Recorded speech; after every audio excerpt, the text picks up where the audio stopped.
have never been beaten or been beaten in that stadium twice in 60 years. Yeah. But the opposition they play against ain't that great. No. But you can only beat what's in front of you, and England should be taking every last ounce of plaudits out of this. Are you in the Martin Samuel camp in the Times? Martin saying this was without doubt one of the greatest performances in England's World Cup history.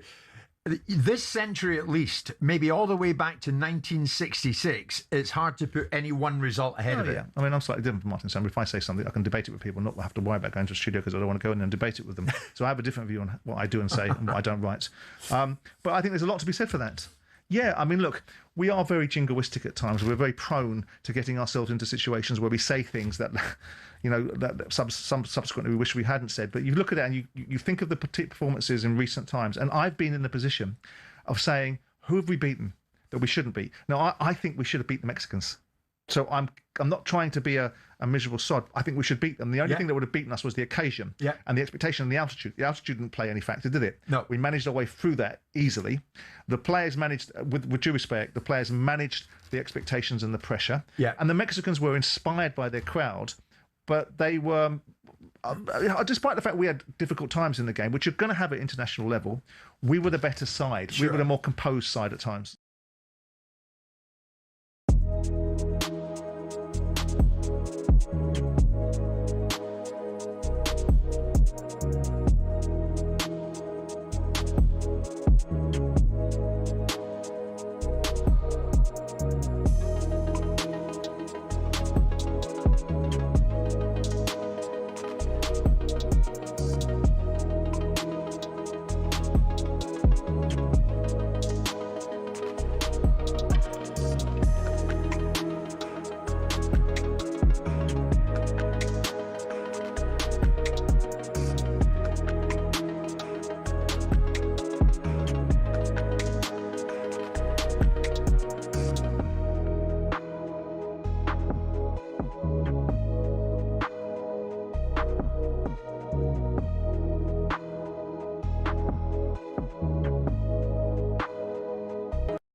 All right, fans, here we go with the main event of the evening.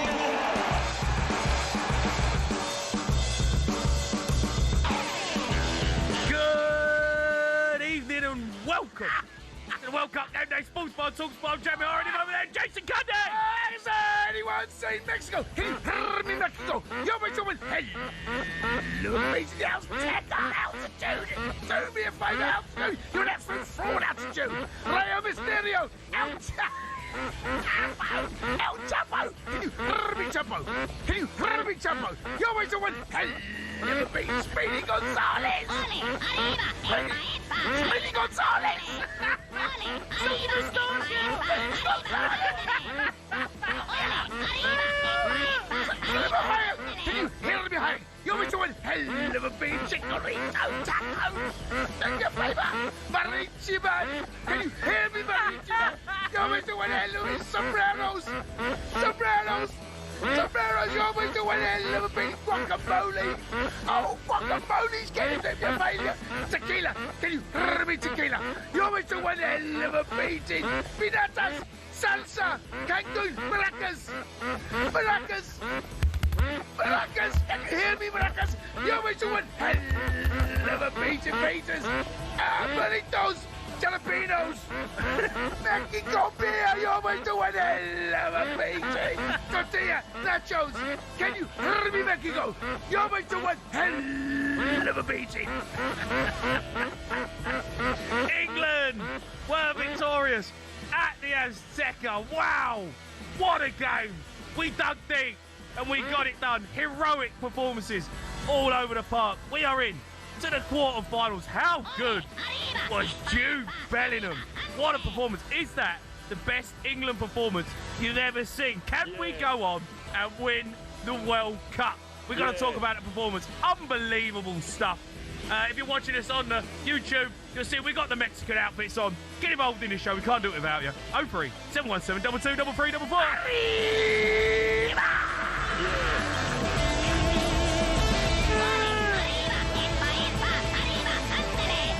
All right, sir. Hello, matey. How are you? I'm all right, mate. How are What's you? up with your moustache? That keeps falling off. What's happening? That's a good tash. I don't know whether it is. Good tash. Falling off the side of my chops. Hey. Honestly, I got the... Oh, dear. Oh, my rat. Mate, sort your moustache out. I can't help it, Jay. It's Mean, it's all over the place. a little bit like their defence. It's not happening. There you go. There you go. It's a good Oh. tash. Jay, yours, mate. Yours looks like... That's Hey. Graham's suit. That's peak Souness. Pete Souness, that, and it mean business. Yeah, it does mean business. I mean business in the middle of the park, mate. Don't be messing with me. Oh, my word. How you feeling? Oh, do you know what? I'm not going to complain about being tired. Forget tired. Tired. Forget that. I'm not complaining. My tash. What's happened to the tash, mate? It's not sticking. Forget. I'm not going to say the word about being tired. No. Because it comes with being a proper football fan. You stayed up last night and you watched that game and you went through the absolute ecstasy and agony in equal measure. You deserve a round of applause. Yeah. You deserve a round of applause, mate. It was unbelievable. That was just unbelievable stuff. Unbelievable stuff. It's It had everything. That game had everything. mate. It was pure theatre. It really was. It was, and I've always said football. It's the greatest game in the world. But with live sport, you do get that. But in terms of unscripted drama, football can't. Sorry, my tash. Football can't be touched because what we went into, the lion's den, the bear. It was a bear pit, Yeah, I know. right? Yeah. Never lie. What's happening? What's happened, mate? It's Mate, offside. my Part of your tash is offside, Jay. Yeah. It's offside, Jay. VR's get involved. No, that's fine. No, you're okay. Good Okay. tash, mate. But it is unscripted drama, and you can't explain how you get through those moments like that as a fan. But the players, honestly, it was. How good is Jude It Bellingham? it was a. How good is Jude Bellingham? I mean, he's elite. He's elite, and you need big characters to go into there and go. Do you know what? I don't care. I'm going the Azteca. I don't care. They've never lost a World Cup game ever. I don't care. They ain't conceded a goal in this World Cup. I don't care. It's altitude. I don't care. It's humidity. I don't care. It's hot. I'm going to put in a shift Yeah. and all of that. I You know what can't- it was, mate? We build up to the game, and there's fans and there's pundits. We talk about things and we create scenarios. We talk about the altitude and Azteca. But I think what we've failed to understand is that these boys are elite footballers, and they couldn't wait for that game. And we're all sitting here as fans, and we're scared, and we're worried, and we're thinking about the negatives. Oh, you know, Mexico, Azteca. Them boys went out there as if to say, yeah, coming in. This is what I'm born to do. I'm made for this moment. I can't wait for this moment. Give me the Azteca. Give me the hostility. Give me altitude. Give me all of that. Because I am here, and this is what I'm born to do. And the performances from the players was breathtaking. It really was. I was in awe of what I was watching. Like, wow, I totally this is what agree. being a top-level footballer is all about. And also, the odds. The odds were there's certain. We discussed it. We done the show, the pre-match or the build-up to it, and we spoke about the difficulties and the challenges that lay ahead, and we understood them and knew them. And you and I both said, I don't care now. I've had enough of this altitude chat. Get on with it. We're better than them. Go out there and prove it. Go out there and show it. Right? And the boys not only went out there and showed it, but to encounter the setback that we did with Consa getting sent off and how we reacted to that and then dug in, went to 5 at the back, played a 5-3-1. Kane was absolutely dead in his feet. Consa, right, by the way, he looked shattered. Every time he come out, he couldn't close the ball down. When he closed the ball down, he had a yard in him. Honestly, the subs, Dan Burn. I don't want to mention Dan Burn. Dan Burn. It's unbelievable. Jed Spence, Pickford, Stones. Yeah. I mean, every single one of those boys left there. They left nothing. Yeah. Left nothing out there. Everything they've Whooping. done. make sure you just leave everything on the pitch.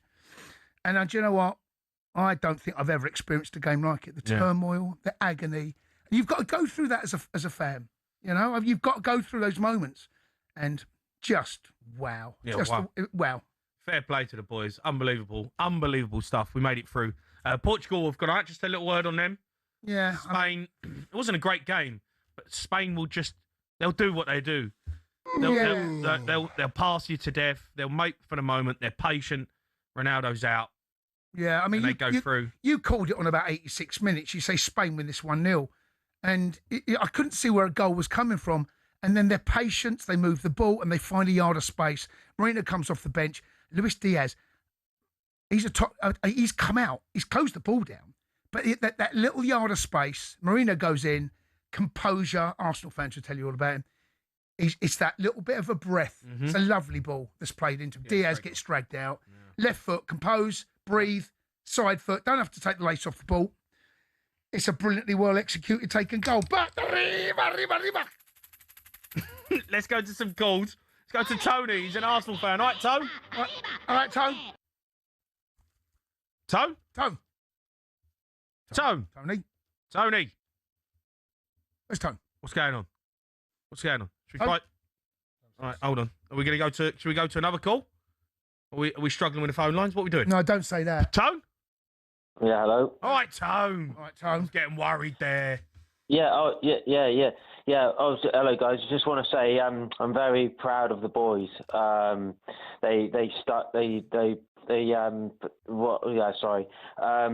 was going to say they defended very well for 30 minutes. Agree with you about Byrne and Jude Bellingham as well. I just want to say he was terrific tonight. Yeah, and no, not tonight. This morning. It shows you. This morning. It was this morning, mate. Yeah. Yeah. About 3 o'clock in the morning. It's unbelievable stuff. Very, very proud of the boys. Yeah, very proud of the boys. Yeah.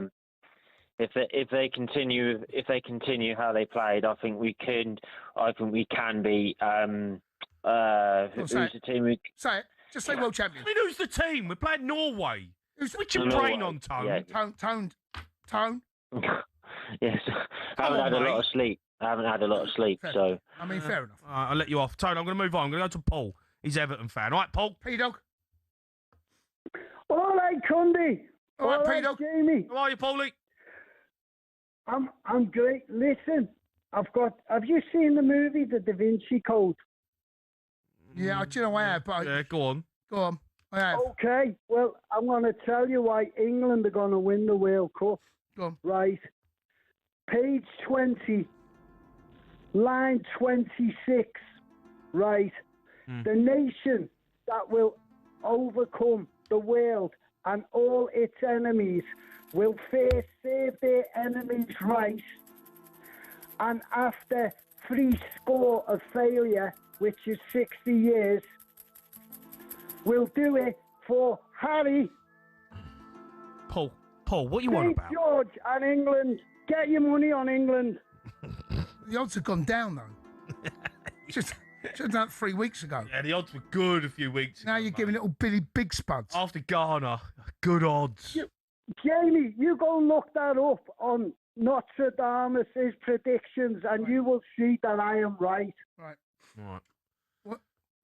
So what's right? England going to win the World Cup? I don't know what he's on about. Paulie, fakes it. I'm going to go to Mark. He's a Chelsea fan. Mark. Mark him up.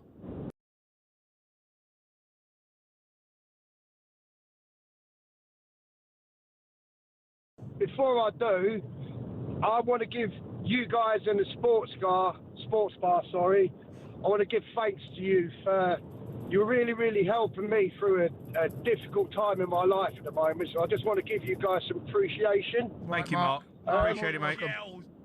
Literally, basically, what happened is 7th of June, just before the World Cup started, got a phone call that my best mate, who I known since we were kids, just suddenly died. Well, sorry about that. Thanks. Now, I'm back at work now, and when I'm busy, I'm okay. But I work on the railway at night. It's all over Anglia. So I've got what is difficult is that lonely drive up and down the motorway when it's just you and your thoughts. And honestly, guys, having you on, just even if it's listening to you two, just being idiots, just talking guff, taking the mick out of each other. So I can't tell you enough how it gets me up the road and it gets me to work, and it really helps. So thank you, boys, genuinely from my heart. Pleasure, man. I appreciate it, Matt. I don't know how serious you could take us if you saw us right now. Do you know what? I'm good actually on that tash. bloody motorway drive now. I will check it. It'll be on YouTube on the highlights later. Yes. I want to see. So anyway, now I've got that off my chest. Wow, I'm 51 years old, and I'm going to say, in my lifetime, England's greatest performance, no contest, by a million miles. Yeah. Absolutely incredible. To a man, I mean, it eclipses the 4-1 Holland Euro 96, the 5-1 in Berlin, because all of the ingredients, and I think there were two pivotal key moments in that. Was after we'd gone 2-0 up, and Mexico got their goal back. I think it was about 3-4 minutes before half time. Yes. The ball had gone through to the back post. Mexico had a tap in. How Bellingham got across to stop Yes, that, he did. I do not know. That goal goes in. It's a very different second half. And then also, I think after Kronsa got sent off, almost immediately Gordon goes driving through, gets brought down for the penalty. So we immediately get that goal, and that instantly just gives the team that, picks them back up, gives them that lift. Yeah, it's a massive just lift. Gave them the push to go on, and so. I just couldn't believe you know what it was like. We've looked frail at the back, you know, like throughout this tournament, and we've been talking about the back four, and we look like we're going to concede. Them last 20 minutes of how we defended was like it was like gladiator stuff. Like I was sat there and I'm watching it from behind the couch, and I'm like, I can't watch it. It's awful. And but everything, I'm watching the boys. I'm going, this is unbelievable. The way they're getting out to stop crosses, the way they're defending together, the headers. Dan Burn, overhead kicks, bang, putting his head on it. He headed one over the halfway line, and I'm like, this is gladiator stuff right here. Like this is just like heroic, iconic moment. You know, like we were watching like an iconic moment, and it was just I couldn't believe it. I couldn't believe how good they were. Exactly. How good of a performance and big of a win and collective effort. That cannot be overstated. Yeah, it's unbelievable. It really was. Mark, listen, mate. Thanks for your call, mate. Good luck. Mark. Yeah, keep tuning in. Yeah, thanks, bud. If you want to have your say on a historic win at the Azteca, get involved in the show. We can't do it without Where are you. Scotland fans? I know. Yeah, where are Scotland fans? Hold on. What happened? Where are Scottish cousins? Where's your band? Where's my coins? Hold on. I thought you were going to be inundated with loads of Scottish fans. Yeah, I know. What happened? They're going out to Sports Direct buying their Norway shirts now, mate. They're going to do a fortune in shirts. Hey, you look good, mate. It's the best I've seen you. Yeah, like that? Yeah. Arriba. 03717 223344. You're listening to the World Cup Game Day Sports Bar on talkSPORT, brought to you by Burger King Burger Buddies. Total tournament satisfaction delivered by the experts. Order now on the big app. I love that little mouse.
to the World Cup Game Day Sports Bar. Myself, Jamie O'Hara, and Jason Cundy. We're taking your calls on a historic night for England at the Azteca.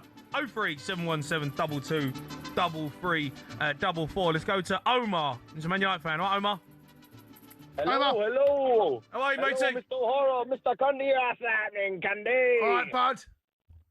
How you doing, guys? I'm Really right. good, mate. All right, Feeling matey. good. You know, last night, I don't understand. I realised last night how great of a striker we have in Harry Kane, yeah? What do you mean you realised last night? No, this is what I realised. Just let me finish the sentence, Cundy. Yeah? This is what I realised. That Jude Bellingham is still our most important player after all that.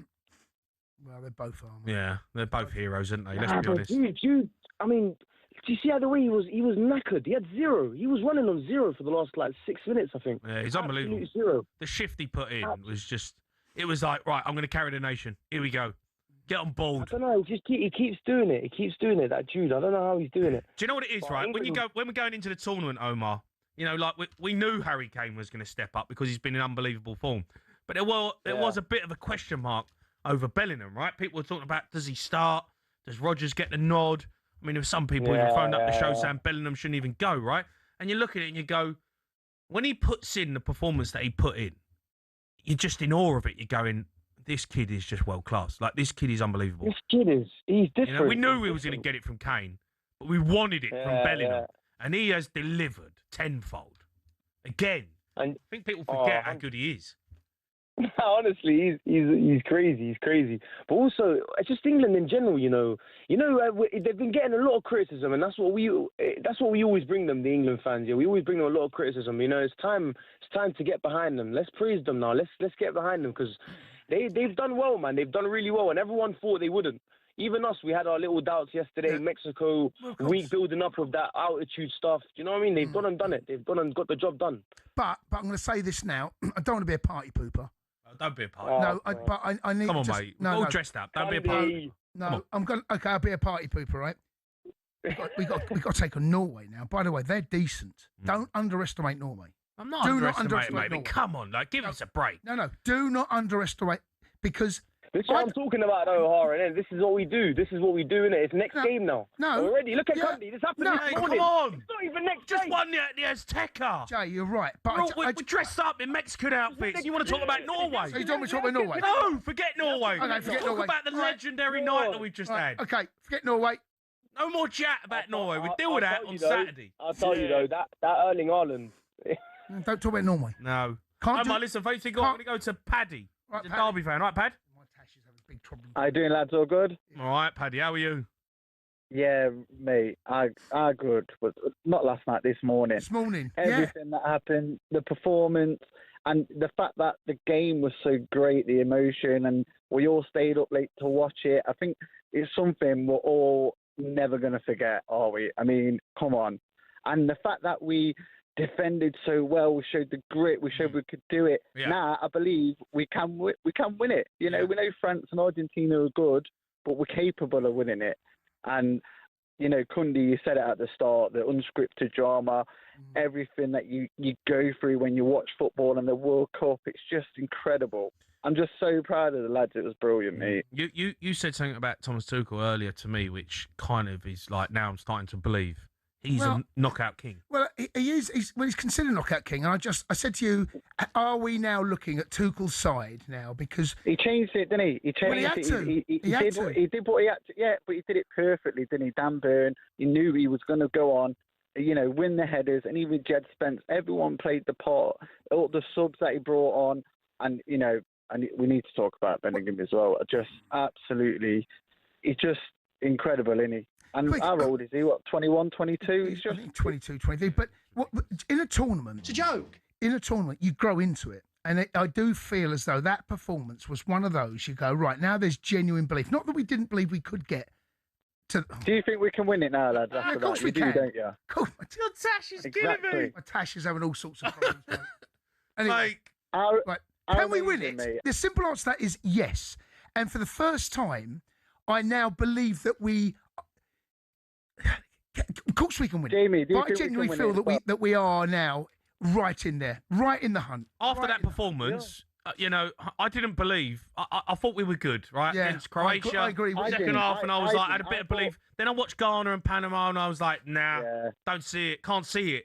Not enough of them turning up.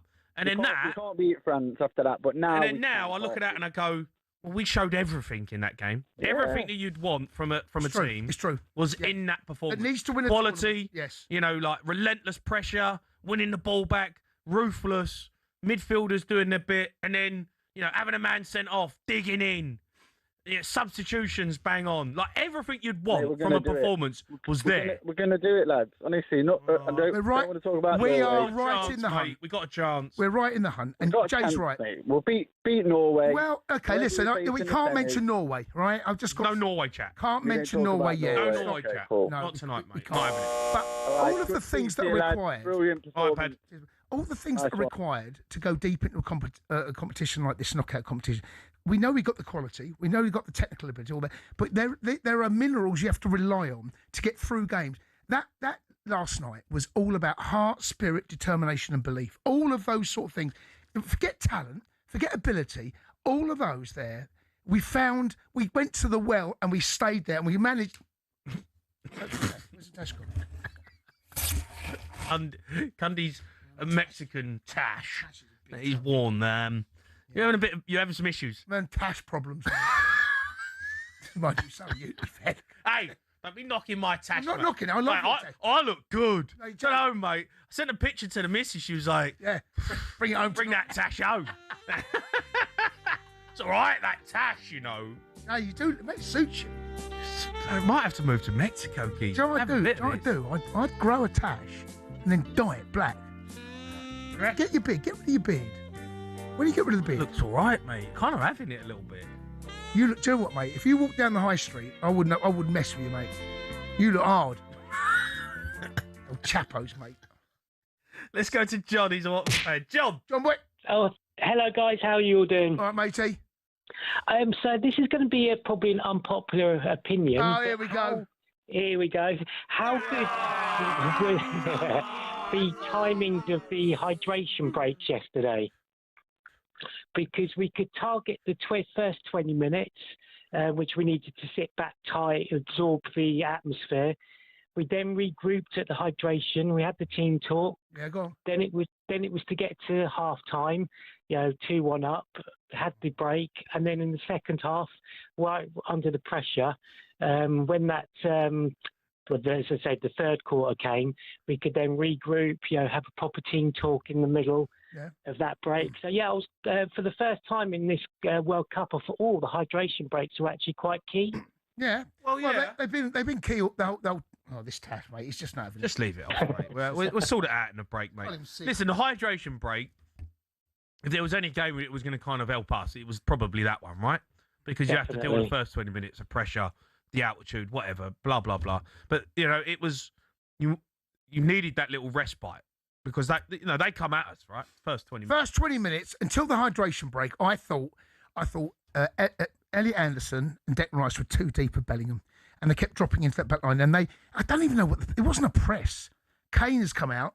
But then you'd see Gordon come out from the left-hand side and Bellingham. It's like, it's a little bit half-hearted. Then they're passing up the half turn and they're straight at us.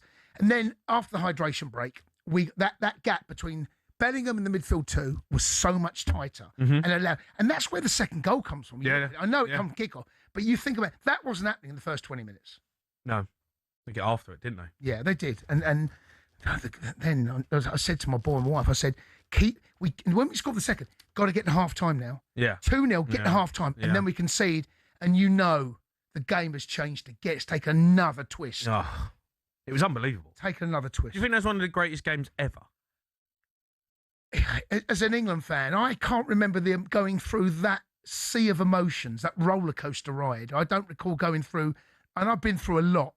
I don't recall feeling like that, where you've gone into the lion's den. I said it's a bear pit, and we go down to 10 men, and we know that 10 men at any given moment, at any time in any game, especially when you've got 45 minutes to play.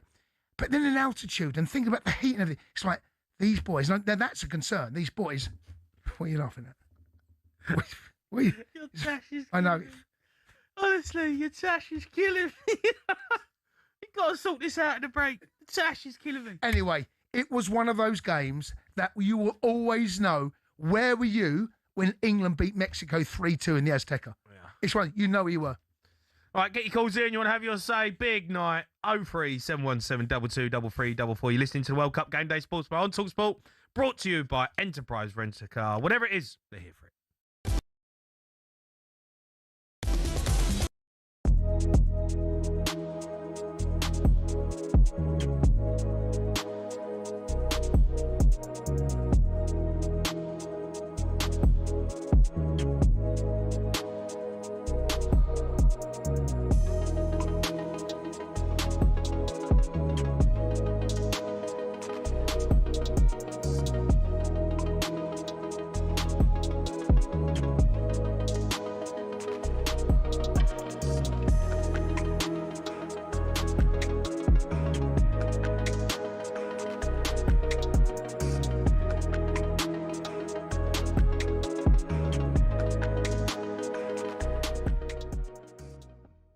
That is a performance that will give everyone who's English across the world belief that we can win the World Cup.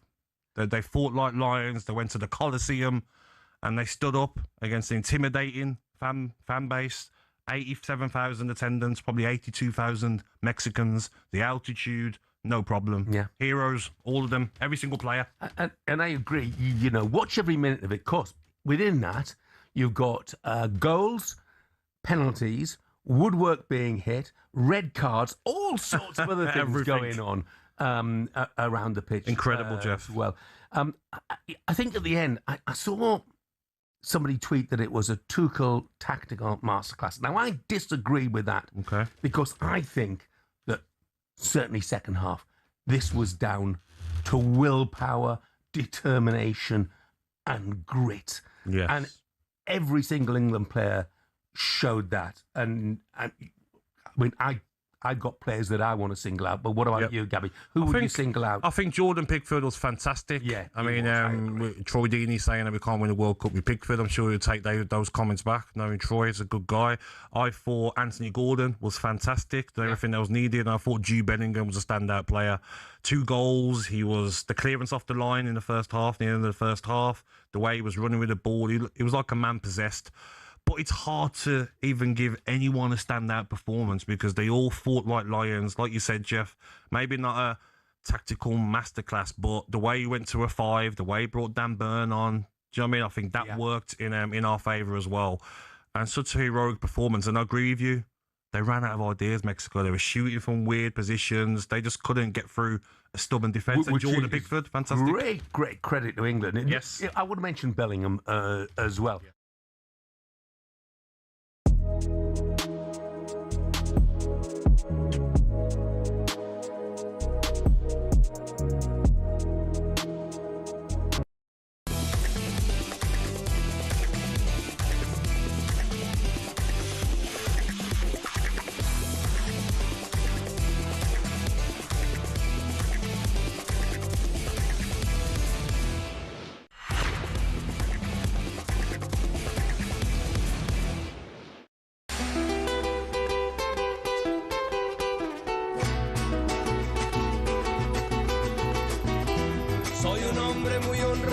The latest episode of How to Win the World Cup is now live. Matt Ford is alongside 1998 World Cup winner Emmanuel Petit, comedian Alex Brooker, to unpack England's iconic win over Mexico. Here's Matt explaining how Keir Starmer would deal with FIFA when trying to get an England red card overturned at the World Cup. I don't think Starmer's got the clout to put into a call to Infantino. Yeah, it wouldn't be as direct as Trump. To be like, get rid of the red card, it's got to go, Jenny. He'd just be like, what do you want, Keir? I'm busy, mate. We need a process that involves stakeholders. We need to agree, not just to the committee, but to the time frame. The outcome has to be ratified, not just by Parliament, but indeed by the public. It's a 3-month consultation. You're like, oh, mate, you'll be out of here by the time that red card gets discussed. Come on, get on with it. Yeah, How to Win the World Cup, available now wherever you get your podcasts and on the talkSPORT World Cup YouTube channel. We are taking your calls. Iconic night for England. Let's go to John. He is a Middlesbrough fan. All right, John. John, wait. Hello, fellas. You all right? Yeah, we're feeling good, mate. We're feeling good. Yeah, it was brilliant, wasn't it? I just want to I just want to go shout out Jordan Pickford, actually, because he come under a bit of criticism in the opening few games. Yeah. But yet again, he's proved that he's head and shoulders the best keeper we've got. And again, he hasn't let us down, and he was fantastic. Like, he's coming for crosses, punching, calm. I thought he was excellent last night. Do you know what it was? First few games, maybe he got bored.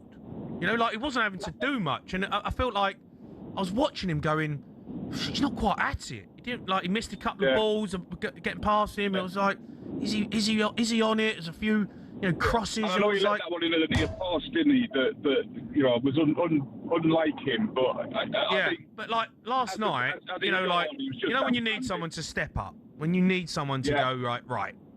I'm not gonna get beat. I'm not gonna make a rick. That is why for me, he'll probably go down as England's greatest ever goalie, because he does that a lot. He's done. We've seen that before. He's like a different player when he plays for England than when he plays like for Everton. He lifts his game. I think he's brilliant. And I also just wanted to ask you boys, like, what you think about Dan Burn starting against Norway. I know the starting 11 yesterday were brilliant, but obviously with Haaland, his physical presence, I just wonder about Dan Burn starting, because he loves a battle. Yeah, he does. But who are you taking out? Well, Konsa looked pretty wrecked, didn't he? Yeah, I mean, yeah, but I thought Konsa was outrageously good. I mean, he played. But they all were. But I just think I can remember the game Newcastle and City, and Burn just stood up to him physically. I think it's same again, mate. I think it's same again. Same again. Don't change. Don't change the team. And if you need Dan Burn for them last 15 minutes again, then then he's there, ready in the wings, waiting for that moment. But why would you change the team? No, I know, but I'm just thinking horses for courses, and he did well against City when Newcastle played him, and he had him pretty much. Kept him quiet. And also, Chase, do you remember 1997, Italy away, when we needed a point to qualify? Was that 0-0? 0-0, yes, I do remember it. Yes. Yeah. Was that was when Paul Ince had blood over his face. Ince with the bandage, yeah. I mean, I last night was like up there with that game, because that game, if we hadn't got that point, we wouldn't have qualified for 98. No, it was. And you know what? There's many different ways to win a football match. And last night, or this morning, sorry, I keep saying last night, this morning, we found a way to get through adversity. And I knew, and everyone else knew, in those last 20, 25 minutes, when they went 3-2, if we were to concede, we probably would have gone out, because if it goes to extra time, I don't know how those lads would have been able to deal with that another half an hour. And when the 11 minutes come up, my heart sunk. I couldn't believe it. I had 9 in my head. I'm saying 9 minutes, right? I can work out 11. I'm like, those 2 minutes. But everyone, and he's right to mention Jordan Pickford, who in the previous call. Pickford last night showed why he is England's number one, why he is probably England's best goal, certainly in my lifetime. The punches towards the end of the game as well.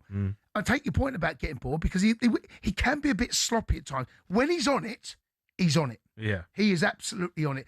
Can we mention Anthony Gordon, please? Yeah, go on. I mean, my gosh, we're talking about the left-hand side, saying whoever comes off the bench tends to put in a performance that kind of takes advantage of the fact that everyone else is a bit tired and they have an impact. Anthony Gordon last night, wow. Barcelona, when you look at it, you go, that's why Barcelona signed him, for that performance. Yeah. He was, every one of them, it feels wrong just to mention, but Bellingham was head and shoulders. Head and shoulders. He was outrageous. He was outrageous. What a boy. What a man. Not a boy. What a man. Yeah. Time now to hear some of your shared takes with Burger King.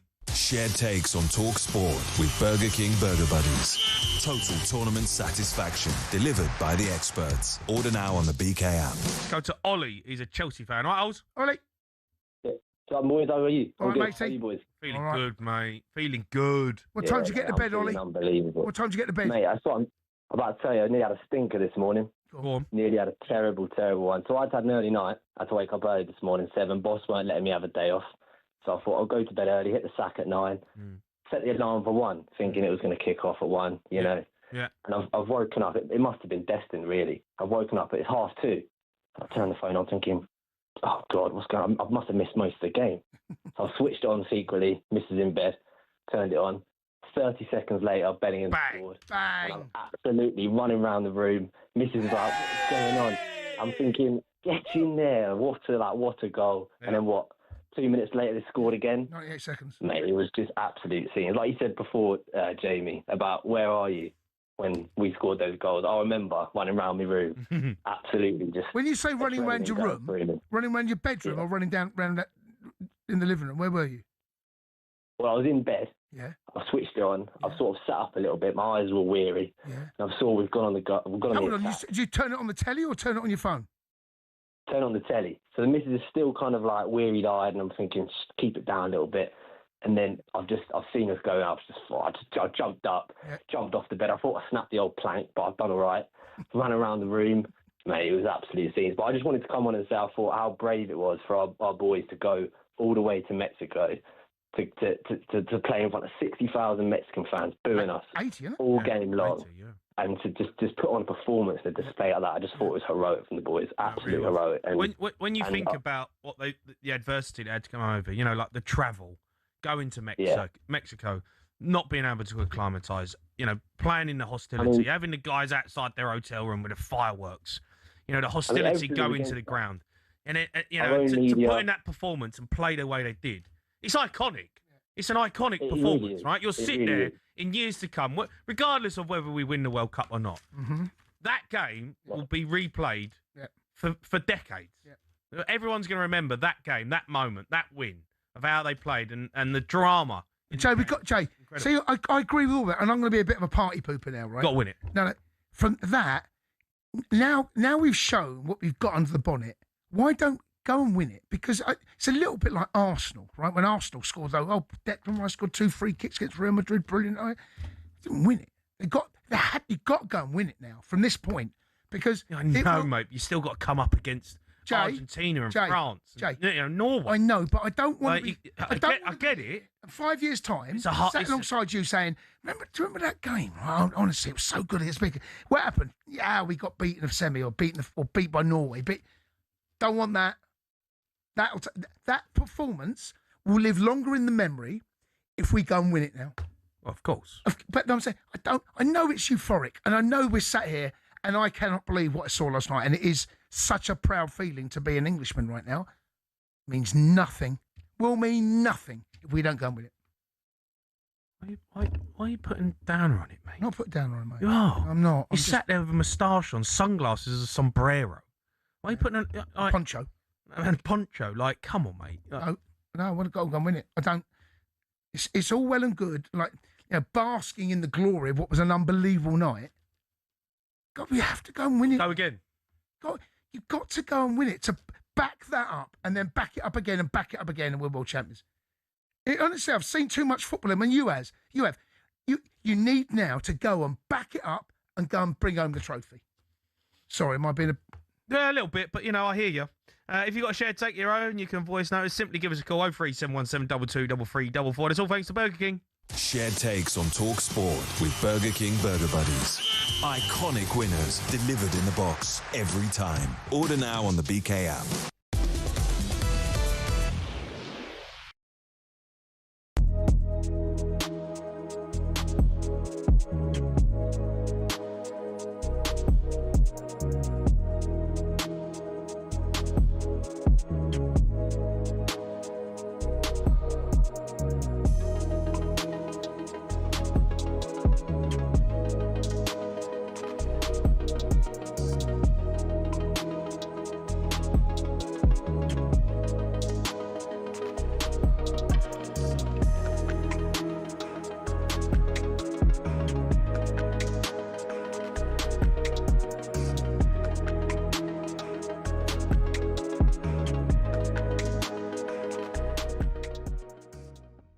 Let's go to Chris, the West Ham and England fan. Chris, good morning. What did you make of the game, mate? Good morning, guys. Oh, absolutely brilliant. Brilliant. I'm in the summer house now. I've been here all night with my guide dog. I listened to the Brazil game against Norway, and then I stayed up, and I know it was delayed to 2 o'clock in the morning, but I thought, right, I'm still going to stay up because I stayed up all that time. absolutely fantastic. I think we'll go all the way, boys and girls. It will go all the way. Because that was a big test today, this morning. Now we can. I think we'll have no fear against Norway. And then it's a toss of coin, because I think Argentina will be in the semi-final. It's a toss of coin between England and Argentina to get to the final. And when we get to the final, we're going to win it. How about that? Chris, you're in your man cave, right? Could you feel the pride? Could you feel, when you was listening to it, the commentary, could you feel the pride coming through the radio and made you proud to be English? Oh, absolutely, absolutely, my friend. I had the door open and my guide dog was wandering around the garden, and he knew something is happening, really exciting. Every time England scored, I'd jump up and down. He'd run around the garden. And I can't go back to bed now because I take for a walk at 6:30. So I've got to get myself organised. So, I'll be a bit sleepy this morning, but it's worth It's worth staying up all night. And thank you, talkSPORT, because I appreciate it, because I'm registered blind, so I've got to rely on talkSPORT. Thank you for Stuart Pearce. Thank you for Adrian Doan. Thank you for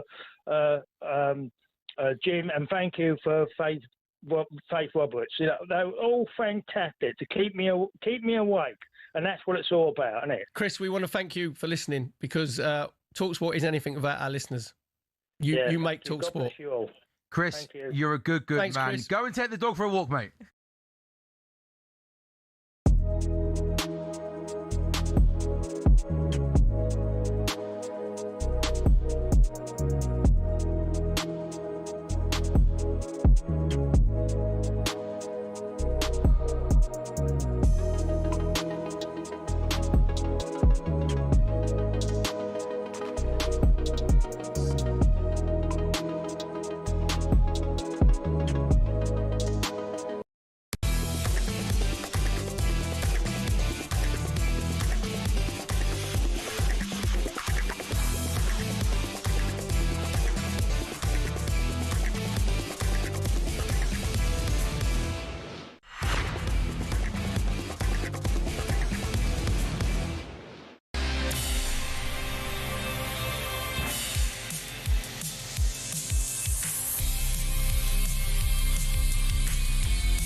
You are listening to the World Cup Game Day Sports Bar on talkSPORT. Me, Jamie O'Hara, and Jason Cundy. England win at the Azteca. An unbelievable night, historic night for the nation. You can have your sound at 0371722 3344. We will be playing Norway in the quarterfinals. Can we go all the way? As well tonight, Spain.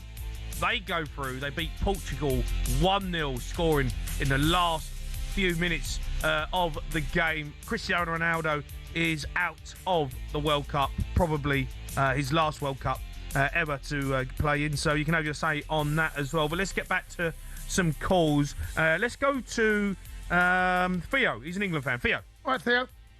Oh, you all right? All right, matey. How you feeling? Yeah, I'm feeling good, What are your opinions on the Trent not coming to the World Cup?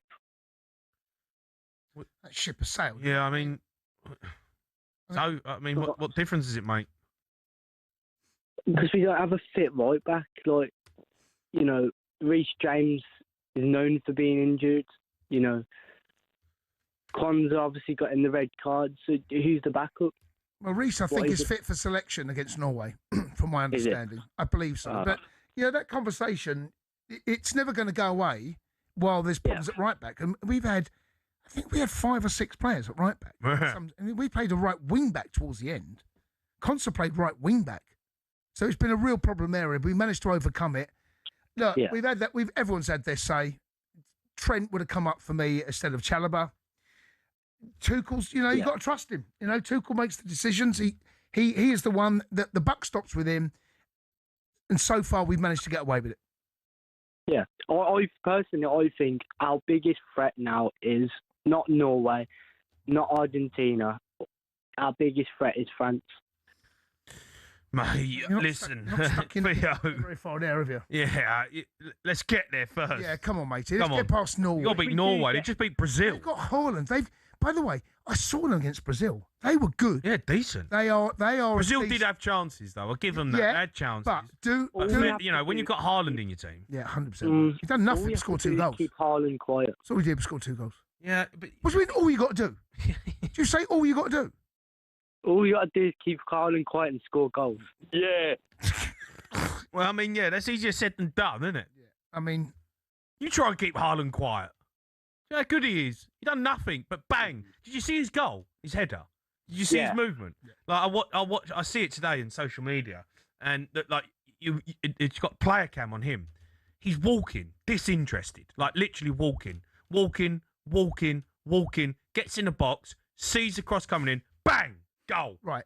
I'm not having movement's unbelievable. I'm not having Gabriel on that one. I'm not having Gabriel. Why? Because there's one player in the box, and Gabriel's played against him enough times. He can't get touched tight. Feel him. He's so far away from him. He can't feel. Once he gets to running, you absolutely you've got to get your arm up there. If you put your arm up there, Gabriel's a strong boy. Yeah, but he's not playing up against him, is he? No, but you've got to. There's one player in the box. It's his job. I'm not having Gabriel. Yeah, but he's man and ball, right? No, man and no. ball. You're watching the cross. No, you've got one to mark. One to mark in the box, and it's Haaland. Yeah, but it's Haaland. No, get tighter, mate. It's I'm not like having marking free play. I'm sorry. If England concede that goal, great movement, great ball, but the cross. Once that ball comes in, there's only one winner. He can't get a run on him. Gabriel has got to get his arm across. He can't get close. Poor from Gabriel. And Arsenal fans will tell you that is unlike him. He is better than that. And for a split moment, for some reason, he gives me 2 yards. Bang. What about Neymar coming on? Didn't work, did it? Your mate, he's out crying at the end. Well, yeah. I mean, what do you want me to say? Didn't feel sorry for him? No. It'd been travesty if he picked up a World Cup winners' medal, mate. Travesty. What do you mean? Well, he's not. He's crying after the game. No sympathy for Neymar? I mean, no. Actually, no. I was just about to say, yeah, any player that cries. No, he doesn't. Did he deserve to be there? Where's João Pedro? João Pedro or Neymar? Who are you signing for Spurs? João Pedro, 100%. Sorry, I forgot you were there. Don't know, mate. Still like Neymar, mate. Oh, mate, come on. Scored? No, penalty. He scored? Mate, he's put about. He looks heavy, doesn't he? He ain't fit. He looks like a big lump. He ain't fit. No, well then don't take him. How bad? Seriously, right? I know this Brazilian squad hasn't got the strength and depth it has in the past, and I know that Rafinha's not there and Esteval's not there, but I don't know, mate. They look bang average. Bang average. Casemiro, mate, he can't move. He's like a Carlson, and he's been a brilliant player. Can't move, can't run. Yeah, I know, but he looks like he can't run, but then he can pop up with a late run and gets in the box. But yeah, I thought Brazil were poor. I think they were poor. Norway are a good side. They're a good team. I'm telling you they're a now, good team. They're not a great team. They're a good team. They are a solid team. Yeah, solid team. Yeah. So don't. There's no underestimating Norway because when you've got Haaland in the team, they can do anything. Theo, listen, mate. Thanks for your call. Let's go to. Can we go to Richard? All right, Rich. Right, Rich. Rich. What's in? How are you, mate? You feeling good? I'm very good. Great day. Forest fan as well with crazy news with Glasner. But just on England, I've been watching a long time. Beckham getting sent off. Yeah. Rooney getting sent off. All these markers, early goals, sitting back under Southgate. When that player Constantly got sent off last night, for me, I returned to, do you know what I mean? I'm like, that's it. We're done. We're going to fold up. We're out. Yeah. That they smashed it last night. Up until that point, I've had no faith in the team. German spy and all that jazz, but they turned a corner for me last night. And I'm actually Tuchel, Agent Tuchel. He wants to win it, doesn't he? He's been brilliant. He's been amazing. He's smashed it. Well, his substitutions, buzzing. I genuinely believe we've got a good chance now. Of course we do. In the quarterfinal, if you get the quarterfinal, I don't fear anybody. No, I mean France is the one. The way we play. France are the one. France look. They weren't brilliant against Paraguay. No, but we're not going to play like that against Paraguay. France are a little bit like us, right? We need a team to give us a bit more space to score goals. Yeah. And Paraguay, they're a stubborn, nasty piece of work to play against. And France found it difficult, but they found a way. But But in one-off game, the way that we played, the way we defended last night, the way that we Rich, attacked, where did you watch the know, game? I think we've got a good chance. Where'd you watch it? I watched the first half in my front room, and then I went to bed, mate, and watched the second half. I thought I was going to fall. I stayed up. I thought I was going to fall asleep, but there was no falling asleep in that second half. You went to bed while the game was on? Mate, I was nodding, dude. I just wanted to go and chill. Nodding when that game? It's impossible to go to sleep. To be fair, I wanted to get comfy. There was no way I was going to fall asleep, and lying down, chilling in my bed's more comfy than sitting in the chair. I'd be worried. I stood up, so I've got a dodgy knee, right? I said to you earlier, I watched the whole of the second half, stood up. I mean, knowing you, that's unbelievable. Right, I could I've got not a dodgy sit down. neck. I had an operation a few months ago, and yeah, for me, that was it. That's why I went to lie down. Oh, you got a dodgy neck, have you? Well, okay. All right, Rick, thanks for cool. You stood up. Jay, I paced around my living room, and I was going around the sofa, back round again, back round, walking around, staring at the telly, back round, walking. Mate, it was torture. Absolute torture. My knee woke up, so I was fine. Oh, there you go, then, mate. I must have done about a mile and a half. A mile and a half around your room.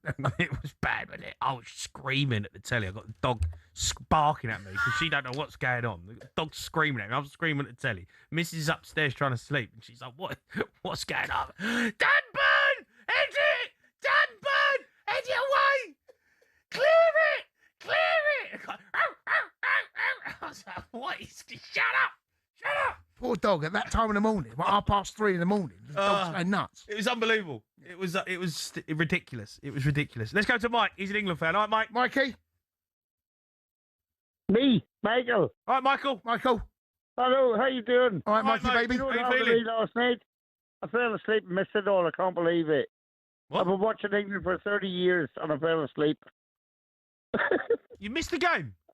Yeah, I fell asleep. Where did you fall asleep? It was delayed, wasn't it, from 1 a.m. to 2 a.m. And then I don't know, I just fell asleep after that. No, where did you go to bed? No. My missus went to bed. She said, "You wake me up when the game starts." I says, "All right then." Yeah, where did you... I can't remember. No, you still not answered the question. Where did you fall asleep? In the bed. I woke up in the bed this morning about 8 o'clock. Right, okay. You go to bed, right? So this is a schoolboy error, this one, right? If you go to bed, you are asking for trouble. There's only one reason you go to bed. Did you turn the lights out? No, the house was left all lit up and everything. The TV was on and everything. It was unbelievable. I can't believe it. I missed the whole game and everything. I can't believe it. I've got no sympathy for you. I'm sorry. No, I haven't even got sympathy for him. I don't. You go. No, it is. You know, I can't believe it. This is not for the faint-hearted, right? You stay up, right? I watched the Brazil game, and then when I found out, and we all knew that there's a chance the game could be delayed. When I heard that the game was going to be delayed, I put talkSPORT on straight away. Right, listen to Ada, Jim Proudfoot, and Stuart Pearce. Right, yes, you need to keep.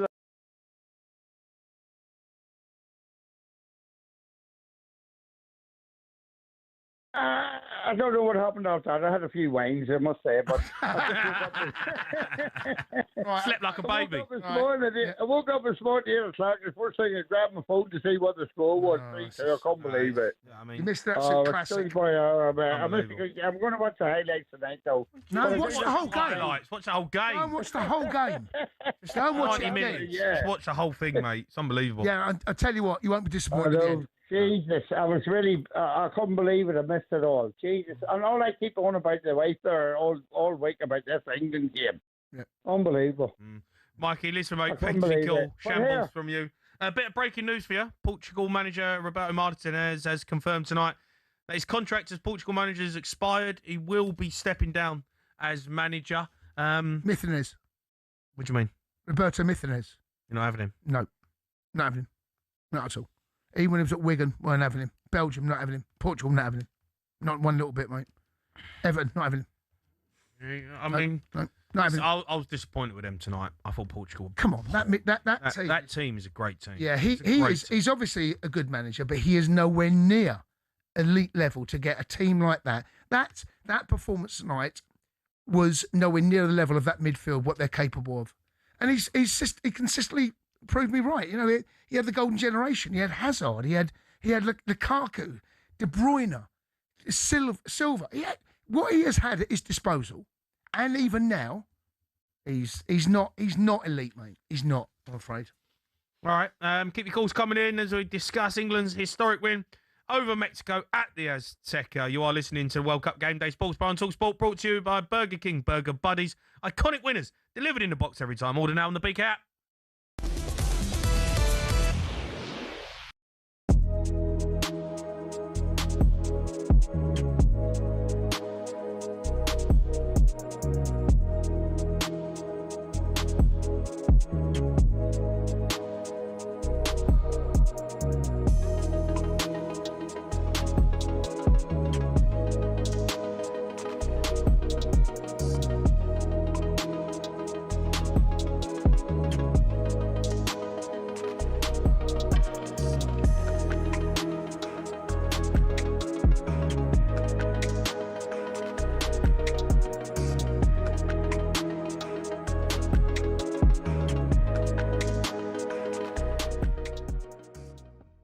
After that US-Bosnia match on Wednesday, where Andrew Giuliani, who, if you've been listening to White and Jordan in America last week, actually joined Jim and Simon for a fiery conversation. He initially alerted Trump to the fact that a red card had been given. On Wednesday night, the lobbying began from senior US officials. And then on Thursday, it's believed Donald Trump called Gianni Infantino and asked about FIFA's rules around the red card decision. Now, FIFA insists the decision was made by an independent panel made up of 18 people. However, it hasn't said whether this was decided through a vote. It hasn't published a report on the decision.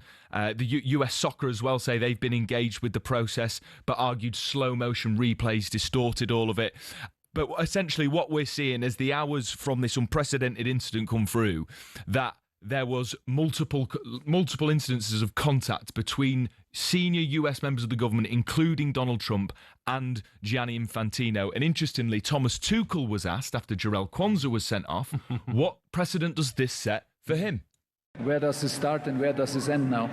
Can we overturn it or not overturn it, or what is something that what is going on? You'll seek to pursue, because, like you say, there's surely a chance. Where do you draw the line? Yeah, where to draw the line is the question that I ask. I have no answer to that. Where does this end now? Do we appeal if a yellow card is not a yellow card? Do we think it's not a red card, or who thinks it? Where does this start and where does this end? Is my question. I don't have an answer. Let's be honest. You should have put the phone down on Trump when you phones him. Yeah, but you never would. But when you create a FIFA Peace Prize just specifically for Donald Trump, that suggests that there's a close relationship. And the Belgian coach, Rudy Garcia, summed it up amongst many things that he said. We're not defending the national team. We are defending football. And I think he's absolutely right. And in my view, Gianni Infantino cannot continue.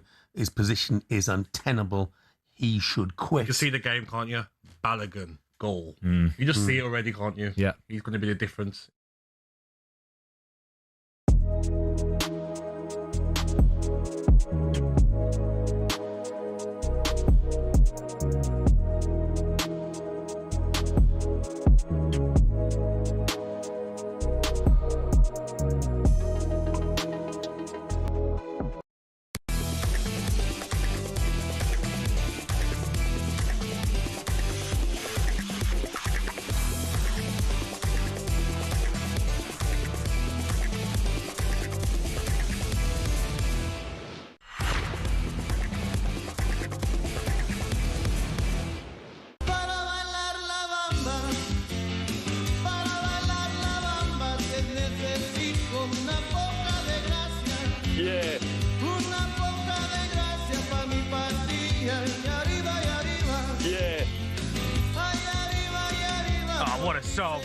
What a song.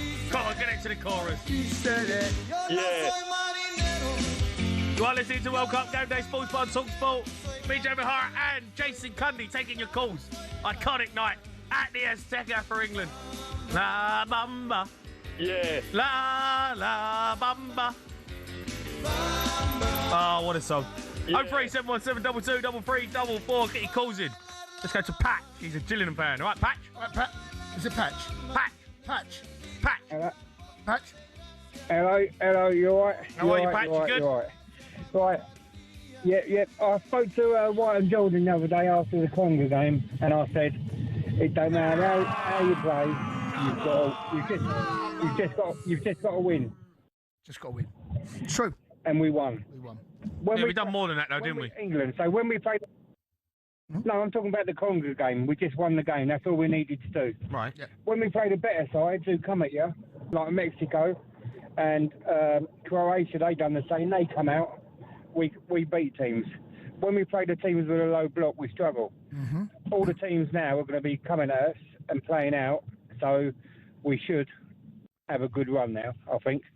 Well, what do you I think mean, on that, I agree with you. Look, the group games, we knew what we were going to get against Congo, right? We absolutely knew that. Panama, we knew. And Croatia, second half, they come out, they showed their teeth, and they gave us a bit more space to operate in. And second half was a much better performance. Mexico, we're not going to sit in and do a low block and just contain. The first 20 minutes, I have to say, until the hydration break, I thought we struggled a bit. I thought we were a bit too deep as a unit, certainly our midfield. And then when we get the 2 goals, I mean, fair play to Mexico. They come at skin. They had to score the next goal in the game. Yeah. There was one certainty in the game. If we get the third, the game's over, probably. They had to score the next goal, and they did. And then end of that first half, wow. I mean, we were hanging on. We were absolutely hanging on. Could have gone in at 2-2. And, of course, we conceded late on against Croatia, didn't we, to 2-2. And I could feel that similar sort of vibes. But to get through that, sorry, bits of hair in my mouth. To get through that the way we did. I think in England performances, that's got to be right up there in the top 5 England performances. I know we beat Germany 5-1 away, and everyone says that was a good result. But yesterday, yesterday the players were unreal. The defending and everyone, even going down to 10 men. I've never seen us with that. I can't believe how well they played and how much they battled. Is it Conte who went to right back? Right wing back. Yeah. I think that was what. Yeah, I think that was the heroics. The heroics of the moment was the way we dug in. Yeah. We know this team's got full of ability, and we talk about Kane and Bellingham, and can the wingers do this and do that? But in that moment, away from home, in their backyard, like at the Azteca, like iconic defending, iconic putting your bodies on the line. Like the last 11 minutes, mate. Oh my gosh. They just balls constantly coming in the box, and punching it away. What about the one with John Stones, right? He's facing his own goal, and he knows he's got to clear it from the corner, and it's like inches from the post. That bounced off the post. Oh my God. Every one of them, every single one of them. Did you see the John Stones video with Tuchel after? Yeah. That's so good. If you ain't seen it, I think it's on the England website or the England social media. I think it's on John Stones' Instagram as well. It's so good in the dressing room, and you sit there and you go, that moment, being in a dressing room with a group Just of explain, players. tell people what happened. Well, they're playing a song, and he's playing a song, and it's building up to the chorus of the song, and Thomas Tuchel's there and all clapping. And John Stones goes, "Oh, my shoulder's hurting. Thomas Tuchel actually looks at him and goes, "Oh no." Declan Rice goes to him, "His shoulder, Gaffer, his shoulder's hurting." So Thomas Tuchel's going, "Oh no, John Stones done his shoulder," and he goes over to him, and then as it goes to the chorus, he just picks his shoulder up and starts going, hey, bobbing his shoulder up and down. It's amazing. And it is a great players and Thomas Tuchel, he'd done him like a kipper, John Stones, but it was amazing. I thought that is what being a footballer's all about. Yeah, and also it shows the camaraderie that's going on at the moment. We're in a great space. Yeah. Great space, but I'm not. This Norway team are decent, mate. We're better than them, but they're decent. All right, mate. They're decent. We know. We do know. All right, just let's have our moment. I'm just keeping everyone's feet in the ground, mate. Honestly. Well, I'm enjoying the moment. Look at me. You're not. Well, I am. Look at me. Yeah, maybe you are. You've got sunglasses on, a moustache and a sombrero. I don't know. Yeah, maybe you are enjoying it. I'm enjoying the moment. Let's go to John. He's a Liverpool fan. John, what? Hello, boys. How's it going? All right, John. Good. Yeah, this morning, wow, just amazing, wasn't it? Just a question, really, and also a bit of a statement. Question is, do you guys think now that we can break this ceiling that we've set for ourselves? Because we keep seeming to be setting ourselves a ceiling. and we just keep breaking through it. And do you think we can break through this one? Well, we're more than capable, but I'm only too aware of what lies ahead. Yeah, we are. Listen, Norway will be fearing what's ahead of them as well, and potentially Argentina, potentially whoever else is going to be, France. They know that this English side is a good side, a really good side, and I don't quite know where the ceiling, how high the ceiling can be. But last night proved that we are capable of winning a game when adversity has hit. We're down to 10 men. We have to find a way. We were down at 10 minutes, 2-1. We managed to get the next goal in the game. Then we concede. Then we got 5 at the back. You know, there's so many different ways to see what happened last night, and we won it in so many different ways. Scoring 3 goals, they hadn't conceded all tournament. And then when we had to dig in and we had to find a way to keep a clean sheet and just make sure we got over the line, we did. I think there's still more to come. I genuinely feel that. I hope so. But I genuinely feel that this victory last night tells and shows me and the players what we are capable of. Absolutely. But and do you know what? Cundy? I'm going to mention Norway, but I'm not going to rain cloud it like you, mate. I tell you what, yeah, I don't sweat Norway anymore, me, because that game this morning were a fight, tooth and nail fight, and I think that game now. Consider everything, the altitude, blah, blah, blah, yada, yada, you know? That I think that we are mentally hardened from that now, because we're going to go to Miami, it's going to be all sunshine, you know, we're going to turn around to Norway and say, well, look what we've just come from, you know? Yeah. Imagine they just beat Brazil. They'll go into that game pretty confident themselves. Yeah, but that's not. Come on, Brazil. It's not the Brazil of old, is it? It's not the feared Brazil. No, really. If we bring our A game, Argentina's there for the taking. Yeah, if we bring our A game, Verde showed us that. Yeah, we'll beat anyone. We can. We're capable of beating anyone. We can beat anyone. We can beat anyone. Yeah, no. France is obviously, but listen, get past the Norway. Let's get there. Let's see what happens. Everyone has shown that they can be beat. Yeah. You know, everyone in this World Cup has shown. There are frailties. Defensively, I mean, Jordan Pickford pulled out 2 unbelievable, one down to his left, one down to his top right. Yeah, the top right. Yeah, the one down from Jimenez. 2 brilliant saves. But then you go, wow. I mean, we're giving up some.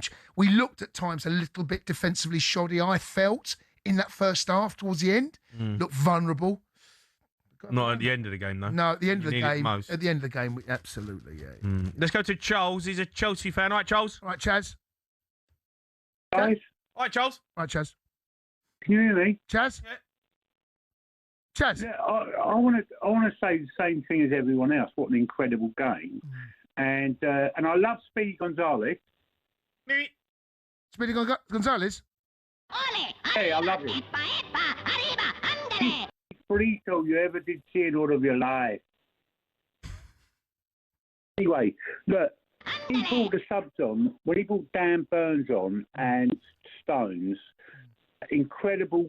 Stones was incredible blocking it, was doing it. Every time it got cleared, it just wave after wave after wave. Yeah. When he brought Harry Kane off, I think the 88th minute, and brought Rodgers on, I did question that because I thought Kane was defending as well.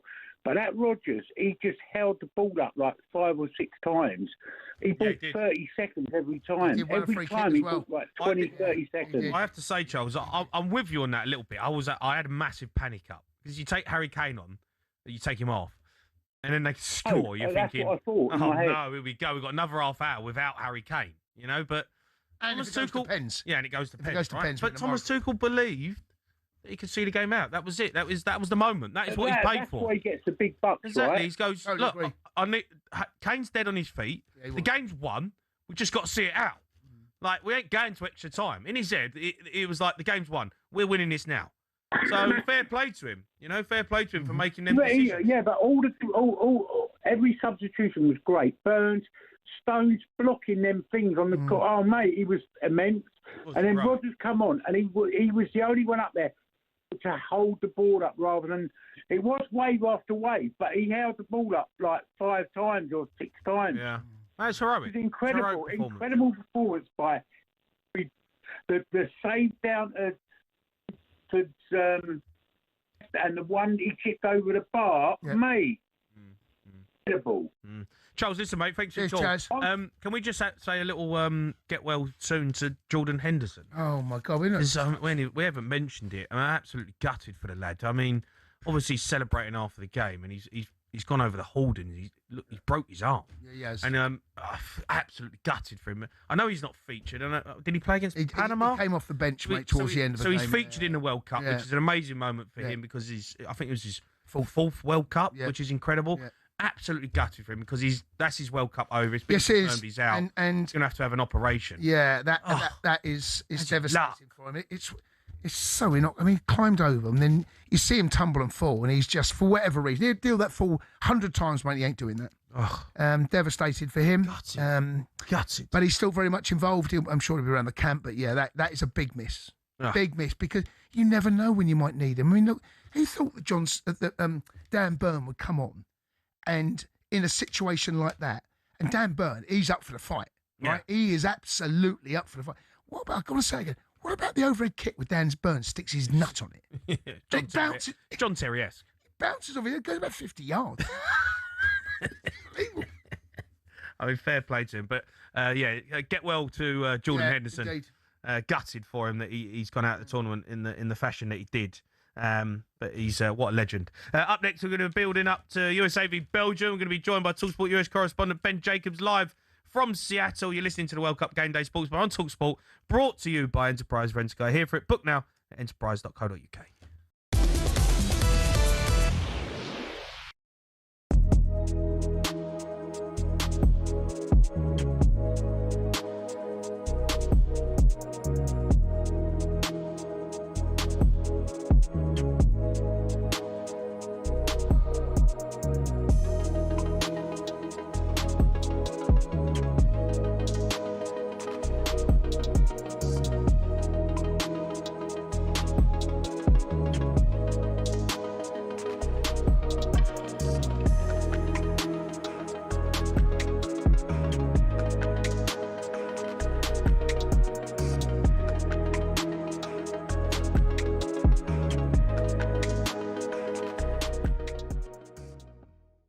Andros, there was a lot of standout performances, wasn't there? You know, look at Gordon, I thought it was fantastic. I thought Saka done well for the first goal. Pickford, outstanding saves as well. But Jude Bellingham, I mean, 4 goals, 1 assist, 3 man of the matches so far in this World Cup. How good is he, mate?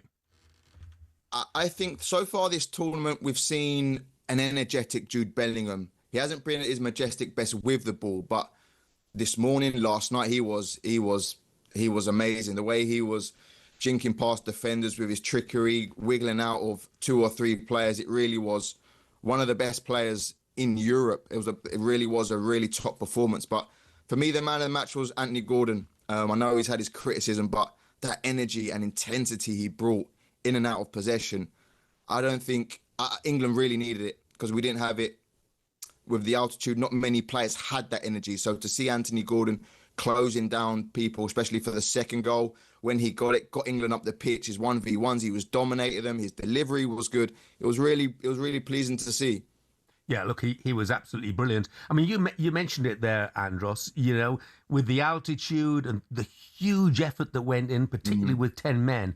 Are you concerned at all about how much is left in the tank for Norway? To be honest, I think we need to just enjoy this. Let us enjoy this for 24 hours. Let the boys rest and recover, and then we can start thinking about Norway.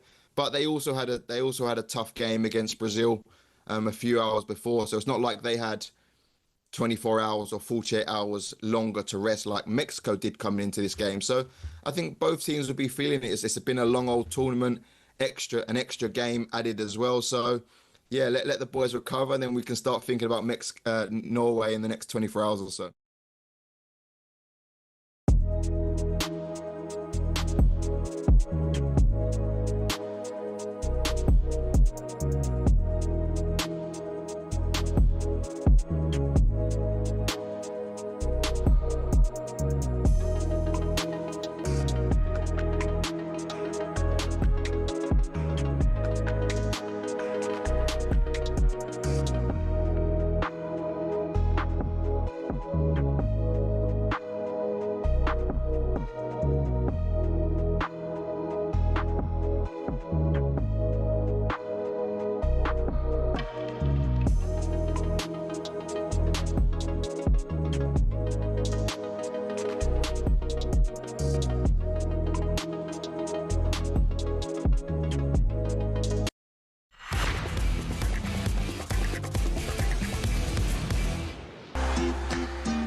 You're listening to the World Cup Game Day Sports Bar. Myself, Jamie O'Hara, and Jason Cundy.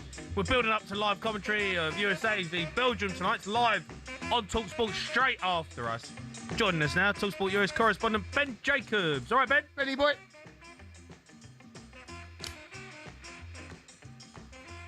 I know, mate. Sombreroed up. We're looking good. We're feeling good. Tequila's flowing. It's a good day in the office.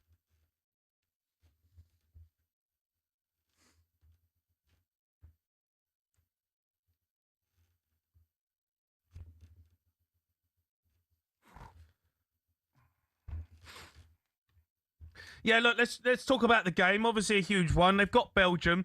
Loads of talk about, obviously, the red card being rescinded. How has that gone down over there?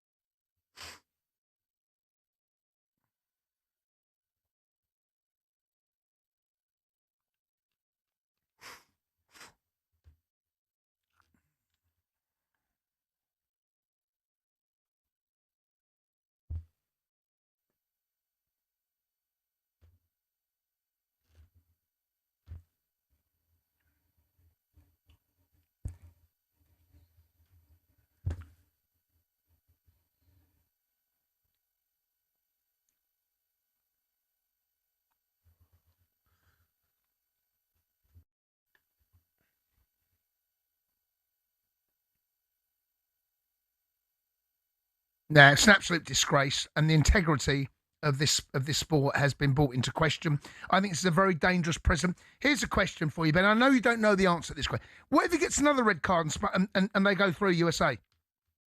Do you know, it's opened up to... There's all sorts of... And do you know what? Donald Trump's an absolute clown, because he says in his quote, I've seen it, he doesn't think it's a foul. Well, that is not the argument. It's a foul. The fact that it's a red card, that's up for debate. What is not up for debate is that it was a foul.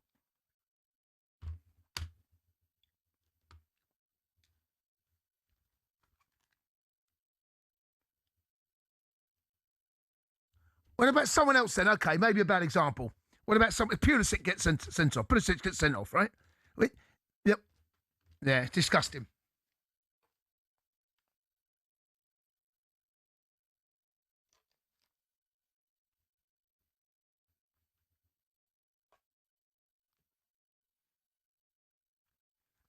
Yeah.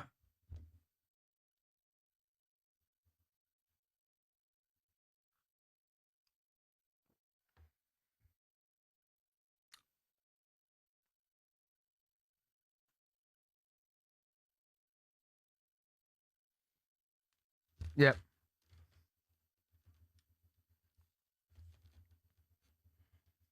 Yes. Yeah. No, it's a disgrace. It is. I couldn't believe it. Apparently, Trump said he didn't think it was a foul, though. Yeah, I know. What a clown. How do you even get involved? I mean, it's just not. Power corrupts. Power corrupts. And the two of them at the top of the tree, you've got Trump and Infantino. Infantino has this. Here's a question for you, Ben. Sorry, Jeff. Where could this end up, Ben? Because Infantino is the most powerful man in football. Trump is the most powerful man in the world. Those two get together. We should not be surprised, because he got a peace prize back in December that FIFA made up some.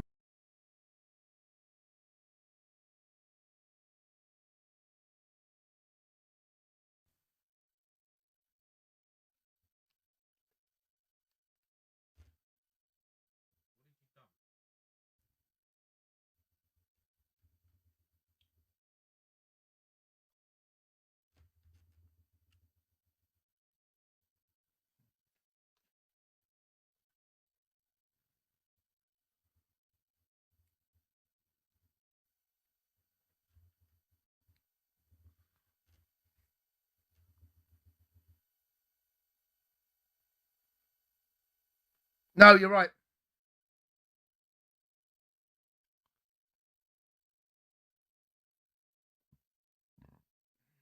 Yeah.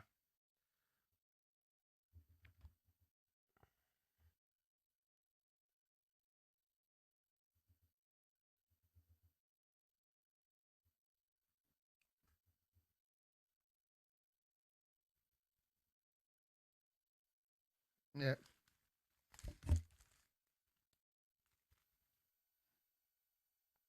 Mm.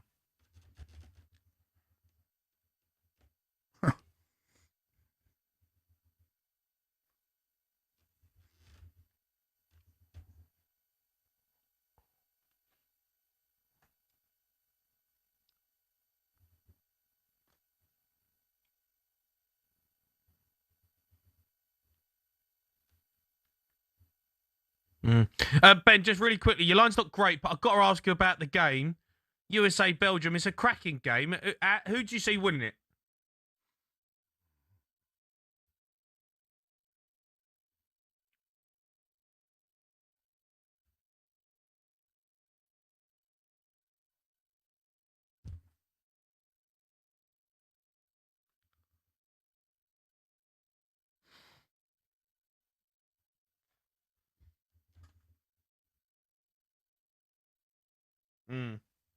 Okay, Ben, top man, mate. Cheers, Benny boy. We're going to be getting back for official team news of that game. Let's go to Raju, though. He's a Portugal fan. All right, Raju? Raju. Yeah, and locally, I support Aston Villa, so yeah, up the Villa. Right. Yeah, today's game was terrible. But my beef is with the when they make the subs. Like, why don't they? If they know their team is 1-0 down or terrible in the first half, why are they waiting 15 minutes before the game ends? Well, the game was 0-0 with 15 to go, and managers, you know, if it ain't broke, don't fix it. I mean, I have to say, it looked like extra time was, for me, it looked like extra time. I think 9 out of the last 10 games going this were draws. However, Jay, to be fair, Jay called it. Jay said Spain will get a goal. He did call it, but when, you know, then you panic. There's like 2 minutes left. What do you do? Yeah, and there was I think there was a Spain and Croatia game, and the Spain already won it. So why was the ref taking ages? He already had 10 minutes or whatever it was at a time. He was taking ages to blow the whistle. What the hell was that about? Well, what did you make of Ronaldo? What do you think? It's his last World Cup, probably. What do I make of him? Everybody should have worked with him, not just him. I don't like the idea that they're only relying on him to do all the hard work. Not just with Ronaldo, it's with Messi as well. And I was disappointed with Portugal, though, man. I have to say, like, you've got a great side. On paper, your team is unreal. Shocked. Yeah, I was shocked. I think Mexico should be sued for their conduct just because they weren't winning the game. But that's another story. That's another debate. You do what? I think Mexico should be sued just for their conduct because they weren't winning the game with England. Mexico? What do you mean? Why are you talking about Mexico? You found us up about Portugal. Well, they're sued. All right, Raju, listen, mate, thanks for your call. I thought, listen, Mexico, the hostility, I, as a footballer, that's what you dream of. I don't know how you get... I mean, it's unbelievable, right? That's what they're moments, right, for them footballers. They're the moments you want to play. Yeah. Like the Azteca, Mexico, big night, 80,000 people. Mate, listen, right, I've got their midfield. Vitinha, João Neves, Pedro Neto, Bruno Fernandes, okay, João Felix, okay. But honestly, that team, Ruben Diaz. Leao. I mean, that team there. He underachieves for me, Martinez. Yeah. I don't know how he got the job, but anyway. All right, keep your calls coming in. You're going to be getting official team news, USA v Belgium, and we've got back pages coming up.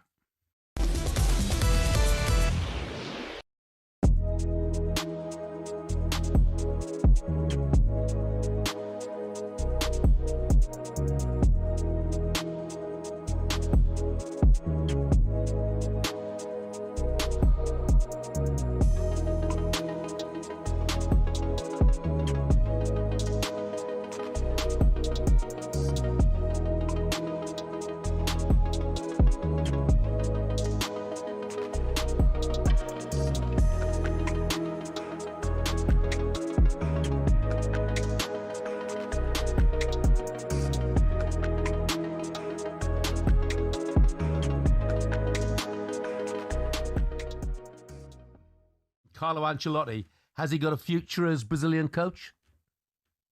Oh, yeah, definitely. I think so. I think it's very much within Brazilian culture to the minute things don't go well, to ask for the coach's head. And I just don't agree with that. I think Ancelotti came into the team. He got the job with less than a year for the World Cup.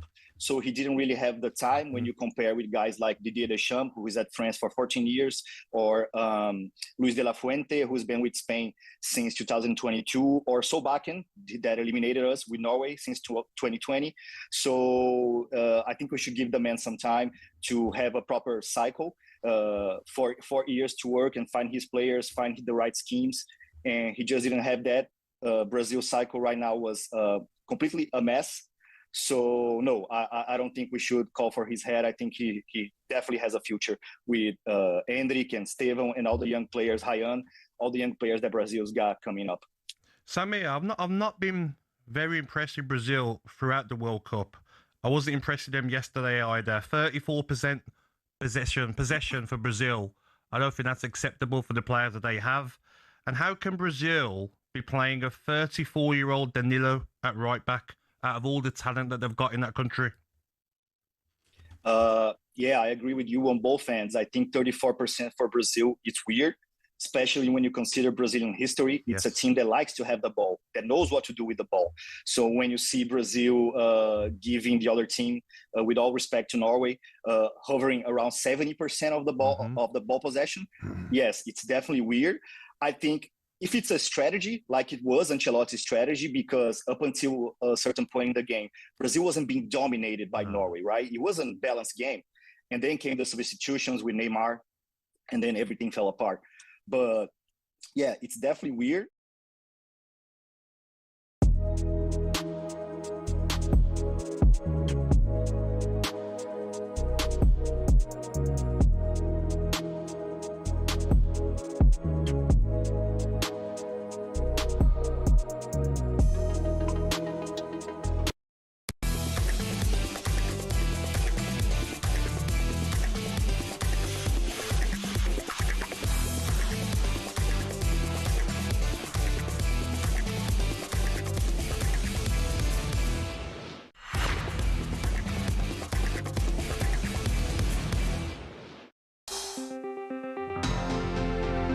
In comes the corner, it's an in-swinger. Pickford punches it away. Referee, blow your whistle. He has! England have won! They've laid bare the curse of the Azteca. The scene of one of the most devastating defeats in England history. And the manner of it with the hand of God.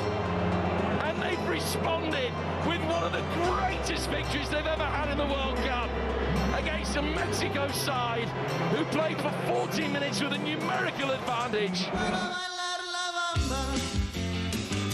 Mate, can we talk about Harry Kane's voice at the end of the game? It's amazing. What an interview. It sounded like Marge Simpson. It's unbelievable. You just heard there the moment England put their place in World Cup quarterfinals, a victory against Mexico. We've got live commentary. USA v Belgium following us tonight. A commentator, Kevin Hatchard, has the team news. They named the same 11 that started the round of 32 win over Bosnia. As you've been saying on the show, Folarin Balogun available despite his red card against the Bosnians. Let's give you the USA team in full then. Matt Freese in goal, Anthony Robinson, Chris Richards, Tim Ream and Alex Freeman the back four. Tyler Adams in front of them. Christian Pulisic and Serginho Dest out wide, with Malik Tillman and Weston McKennie supporting Balogun in attack. Big surprises in the Belgium team. Jeremy Doku and Kevin De Bruyne drop to the bench, as do Arthur Theat and Hans Van Aken.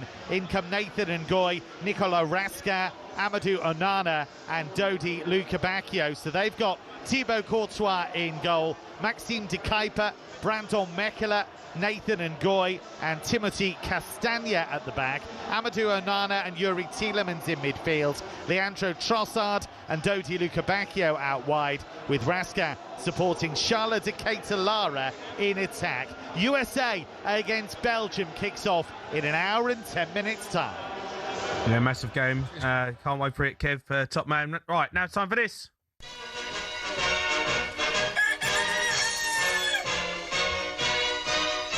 Pages, Jack Cunningham. JC. Evening, lads. How we doing? I'm all right, We've all matey, how had are worse you? Mondays, haven't we? We've all had worse Mondays, haven't we? Wow. Yeah. Well, Absolutely honestly, incredible. I don't think I've ever gone to bed that late on a Monday before. Have you not? Well, this was Dunno, not mate. Ibiza. Dunno. When I went to bed, right? When I went to bed, it felt like I was coming out of like a club in Ibiza. 'Cause the sun was up. Sun was up. The birds sun were was singing. up. It was insane, wasn't it? Yeah, it was. Well worth it though. Well worth it. Wow. It was worth it for sure. Right, let's get into some back Yeah, let's go pages. for it. Kiss him goodbye on the back page of the Sun. This Ronaldo's last ever World Cup. Yeah, that's it for Ronaldo. They crash out. They lose to Spain 1-0. He was in tears at the end, and I'm pretty sure most Portugal fans were probably in tears watching him because it was absolutely embarrassing from him, to be honest. He barely touched the ball. He looked like an old man sort of wandering around up front. It kind of just was a sad ending, really, for a player who is going to go down as one of the greatest footballers we've ever seen grace the game, grace the international stage, well over 200 appearances for Portugal. But it feels like he should have probably chucked it in on the international stage a long time ago, to be brutally honest, because Portugal have an unbelievable team when you look at it. I mean, I just saw Jason there reading out their midfield, etc. And it is so good. And then it just seems like it all just breaks down when you have Ronaldo up front offering absolutely nothing. No, Another reason why... You say that, though, Jack. You say that. I'm sorry, but I hear you. But I watched the game. Yeah? They didn't give him the ball.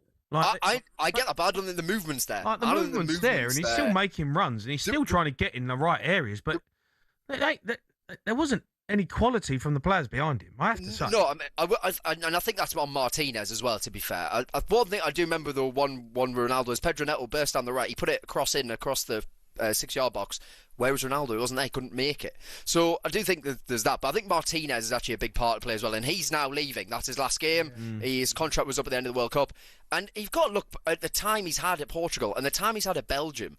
And I just think he's wasted 2 incredible generations of talent. Totally, because this Portugal team should be going further than the last 16 in the World Cup. There is no way it should be going out at this stage. There's no way they should have done as badly as they did at the last World Cup. There's no way they should have done as badly at the last Euros either. It's just wasted a total unbelievable set of players. And I think it's best now for Portugal that they move on from Ronaldo and Martinez. Start again. They've still got a brilliant team. We got to talk about England. Ready to roll is the back page of the Mirror. Tuchel targeting final glory. England boss Tuchel believes Lions can go all the way. The back page of the Telegraph. Tuchel, now we believe, and he's making all the right noises. He is making all the right noises, and I absolutely love that video of the dressing room with John Stones and him dancing. I mean, that just shows you how into it he is. And I've always thought Tuchel's a brilliant communicator. Like at Chelsea, I always thought that, and I always thought that at PSG as well. I just think at England, he's gone up another level in terms of that. You're really confident in everything he says, and the fact he's now saying this, the belief, you've got to say, right, I think from my time of watching England, I remember growing up watching 2004, 2006, 2010, horrible sort of defeats in major tournaments, didn't even make 2008. And this performance from England is one of the all-time greats, I think. To go to the Azteca with all of that going on, the referee against them, the crowd against them, and to come out with a win, down to 10 men, warriors, absolute warriors. If that doesn't give you belief that you can go on and win this tournament, I don't know what will. And also I've got to think about the young kids who are watching it as well, because like as I said there, the times I was growing up, I wasn't really inspired by England. That's got to inspire you. I remember people always talk about 1996 when England battered Holland. This feels like a similar sort of thing. Like you're watching Jude Bellingham, you're watching Harry Kane, you're watching Dan Burn come on and head the ball away to the half-lay line, which is just unbelievable. They put everything on the line for the badge. And you feel a real connection, I think, with this team. A real connection. Yeah, and no matter what happens, I think we can be proud of this side. Absolutely. Okay. Back page of the Sun as well. A bit of sad news. Henderson, Cup KO. I see the clip today. Yeah. I see it last night. I was like, I don't know what happened. And then I watched it back. I was like, what are the chances? He's gone over the advertising board and he's broke his arm. Yeah, Henderson's had a really strange game because he got booked. He didn't even get to come on the pitch, and then he's joined in the celebrations. And Dan Burns hopped over the advertised zones with his 6'7" legs or whatever. Henderson's going to do the same thing. He slipped and he's landed on his wrist, and essentially he's broken his wrist. And he's had to stay in Kansas with a member of the FA's medical team. No, sorry, in Mexico City. The rest of the players are in Kansas. He's had to stay behind for now, and he's out of the World Cup. Now, we don't know how much of a role Henderson was going to play in terms of minutes on the pitch, but he's clearly a very important squad player. You know, Tuchel has always said throughout that Henderson was going. Henderson will be there. Henderson is involved. Henderson is an important player. Now, that's not going to really change his role with this, but it is a shame for him that he's not going to be able to play a part on the pitch if he's needed at any point. You know, that is a real shame. But what a strange game to have there. You get booked for not coming on the pitch, then you break your wrist on an unbelievable night for England. And look, got to be the only player ever to get booked and get injured and not play. Yeah, no, that's unbelievable, isn't it? Look, he'll go down as a legend, though. You know, if we win it, you know, legendary exactly. moment for him. Exactly. Yeah. Back page of the Mirror. Just lastly, Tonali. Spurs was my number one pick. Yeah, we can talk about Tonali. Yeah, it's done. He's joined Spurs. How you feeling about that, Jack? No, I'll go into it, mate. I'm fine with it. Yeah, so I think that, well, one, I'll let you touch on this story. So basically, he said that De Zerbi spoke to him for 2 hours on the phone and sold the club to him, so that in the end he's turned down Manchester City, he's turned down Manchester United, and he has made the move to London to Tottenham Hotspur. Now, they're both from Besiktas, so they know each other from that sort of days, so I totally get it. Now, in terms of Tonali, time at Newcastle, first year, banned, so forget about that. Second year was absolutely outstanding when he came into the team. Outstanding. We went on a run of 9 wins in a row. We won the Carabao Cup. We got in the Champions League. For me, he should have been in the Premier League team of the season because him moving into the midfield role transformed Newcastle's season. Absolutely transformed it. He was so good. And then this season, just a drop off in sort of consistency. Some games really good, some games pretty poor. I didn't like the way his agent went on. His agent was touting him to Arsenal in January, and it kind of felt like he was pushing for the move anyway. Now, look, it's done. I would think we thank him for the memories. There's no hard feelings for me. He moves on to Spurs. I do think with him and Fernandes it'll work because Tonali, probably the worst thing Tonali is at is actually on the ball. Tonali will run and run and run. I mean, you've never seen an engine like it. You really haven't. And I do think Spurs need a bit of that bite and that energy in midfield. Alongside Fernandes, I think it's quite an exciting midfield duo. I think they'll do well. Yeah, it's going to be good. What's on the talkSPORT website? So obviously we've seen that Balogun has been incredibly allowed to play for the USA, and the FA are now considering their own appeal for Quansah's red card. Of course, we saw the tackle that got him sent off. Initially, it was play on. VAR had a look. I think in the end, it was. He did win the ball, but he just catch the man high up. I can see why it was given as a red card. But essentially, the US argued that the reason the red card was given is because there was too many slow-mo replays. So the FA are going to potentially do that and get Quansah available. Although it sounds like Reece James is going to be fit for Norway, which is massive. Okay. Jack, you're a star, mate. Thank you. Right, lads, pleasure. Catch you later. Right, those are your back pages.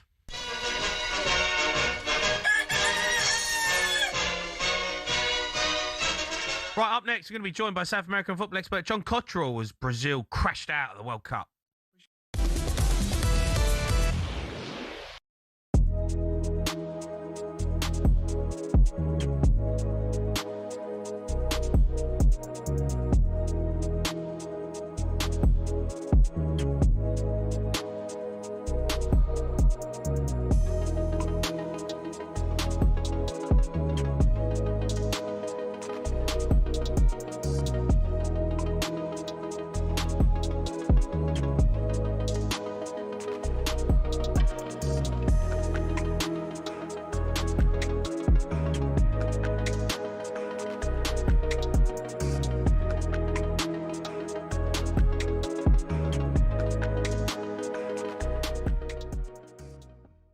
In terms of memorable England performances, where does that one rank?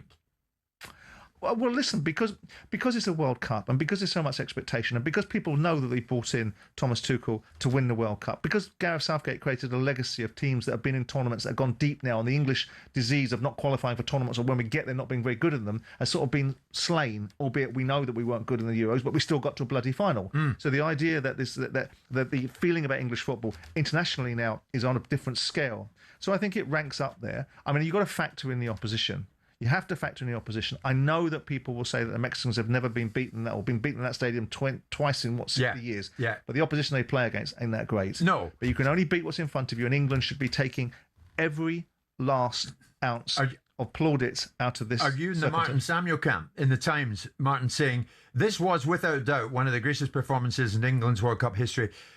This century at least, maybe all the way back to 1966, it's hard to put any one result ahead of it. Yeah, I mean, I'm slightly different from Martin Samuel. If I say something, I can debate it with people, not have to worry about going to a studio because I don't want to go in and debate it with them. So I have a different view on what I do and say and what I don't write.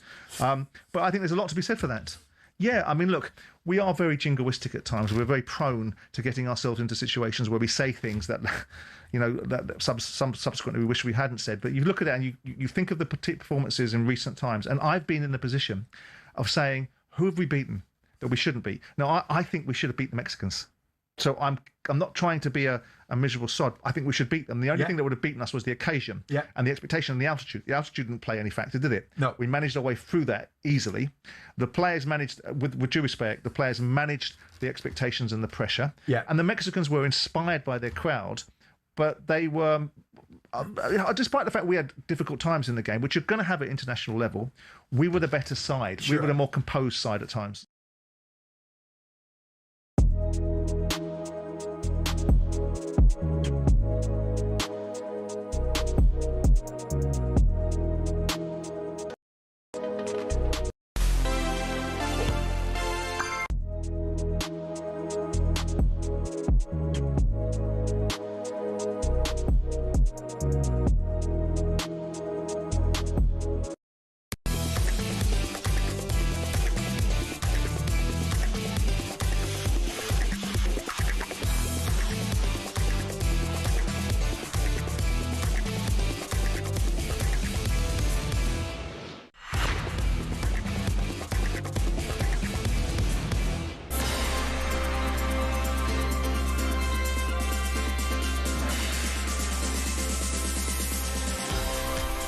Yeah, you are listening to the World Cup Game Day Sports Bar on talkSPORT. Me, Jamie O'Hara, and Jason Cundy taking you through to 12:30 tonight as we build up as well.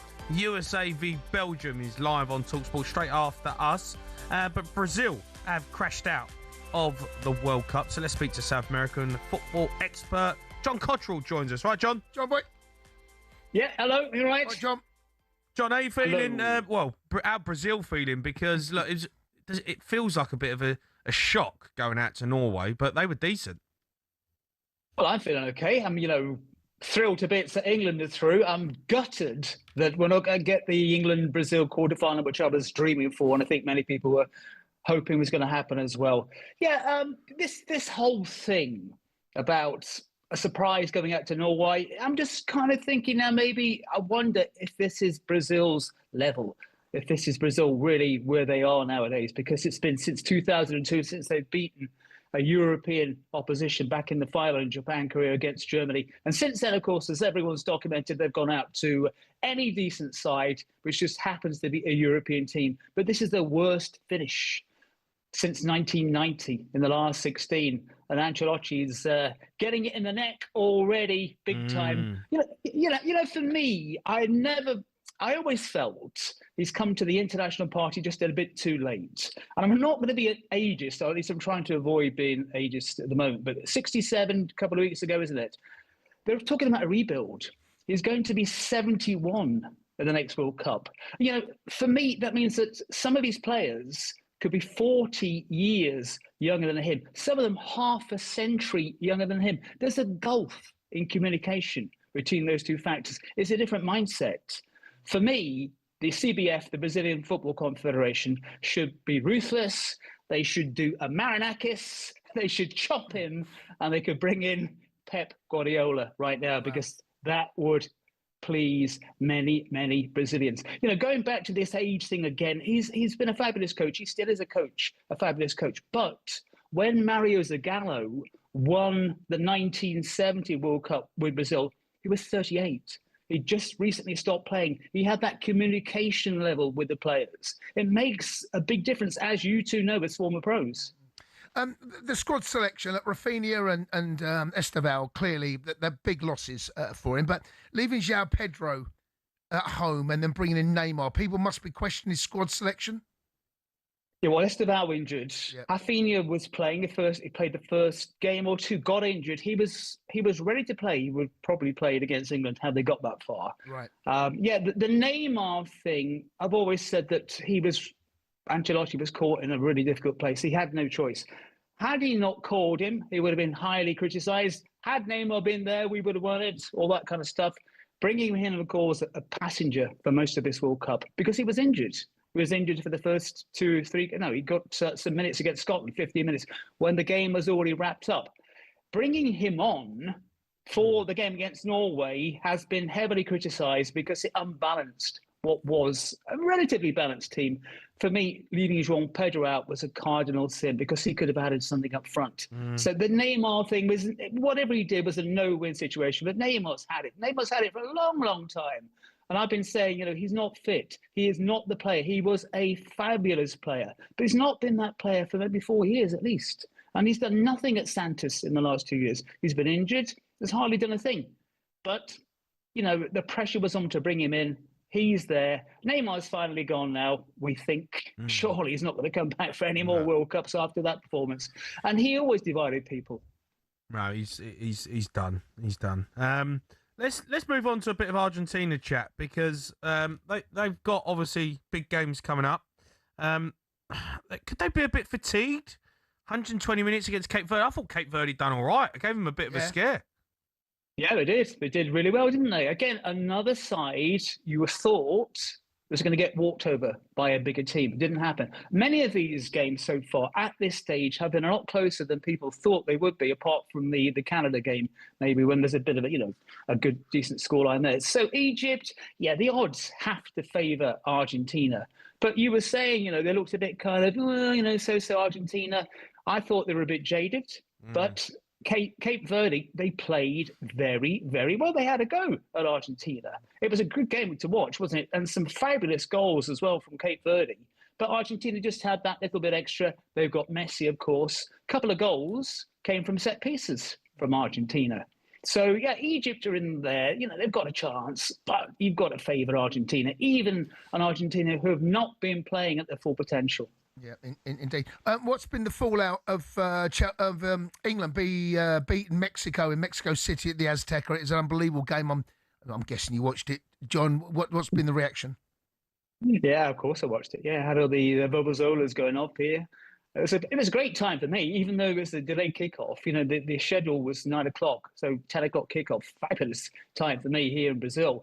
But I think England and English football has a massive following here in Brazil. People love the Premier League. They absolutely love it. And even the Championship. So they love they call them the England team. So they love English football. They have a massive knowledge of English football and English culture as well. And for me, the whole Wonderwall thing is something that the Brazilians don't have because it's such a mixed bag of Brazilians watching Brazil, especially in these kind of tournaments. It's a very, very different crowd from what you get at league games, at domestic games, unless it's a big final, like in the Libertadores, for example. Very different crowd in Brazil, very fragmented. Whereas the English fans, in particular, they seem to have a kind of unity, and there's a bond there with the English players, which the Brazilians don't have with their side, and they don't have amongst their own supporters. They're little units here and there. Right. Colombia take on Switzerland in the last kick-off. Taking place later today. It's a tough one to call for me. Only Switzerland have gone under the radar a little bit. Yeah, they have. Yeah, there's hardly anything about Switzerland at all. And Colombia, flying again.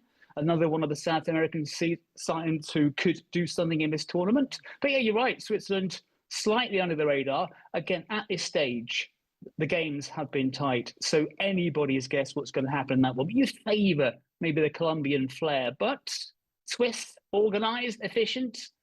Let's see what happens. Just lastly, on Messi, he's on 7 goals. Tournament record is 13. Is there a chance for that? How many games has he got? Wow. The way he's going at the moment, he's going to absolutely smash that. It's just Fontaine, isn't it? I think that's the right. Is that the guy I'm thinking of? The French guy a long, long time ago. Yes, it was. Yeah. So the way he's going at the moment, he could do it. It's a big possibility. Yeah, it is. It is a massive goal Egypt, for though, required. it's a good game. That I think that'd be interesting. That game. Yeah, obviously everyone's teeing that up as Messi against Salah. Salah, not the player he was a couple of years ago. And the Egyptians have got a Brazilian called Zico, not quite the same one, and there's Trezeguet in there as well. So, yeah, the surprise could be on, but it's unlikely. However, as I've been saying, most of these games at this stage are a lot closer than people think they're going to be. All right, John, top man, mate. Appreciate it. Boy. Take care, mate. Absolutely, great. Cheers. All right, there's John Cottrell, their South American football expert. Just on the South American teams, Argentina look like they're going to be the one. Yeah, look, Argentina, and they play everything through Messi.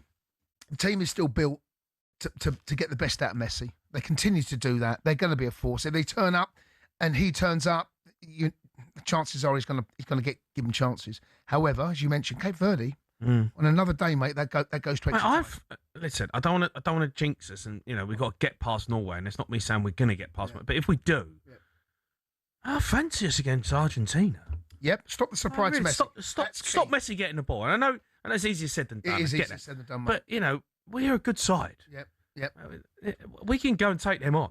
Yeah, I totally agree. I don't think there's anyone we can fear other than France is going to be the one to beat because they look the most balanced. They defensively they still look very assured, and they've got a wealth of talent, wealth of choice up top.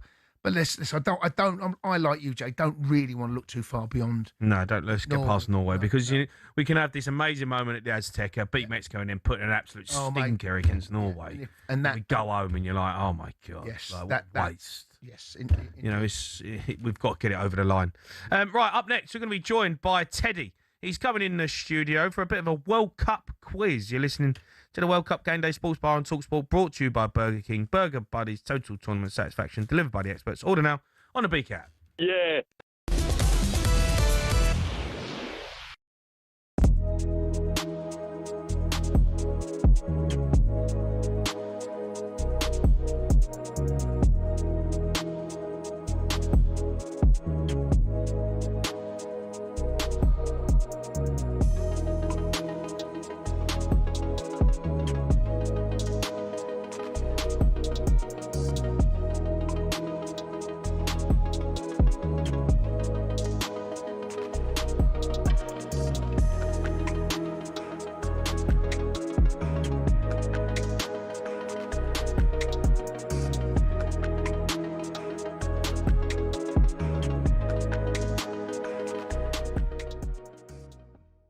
Was it liftoff last night for you? Yeah, but I've enjoyed the tournament in its entirety. Like, we've got no right to just expect us to dominate teams from start to finish, not concede chances or goals.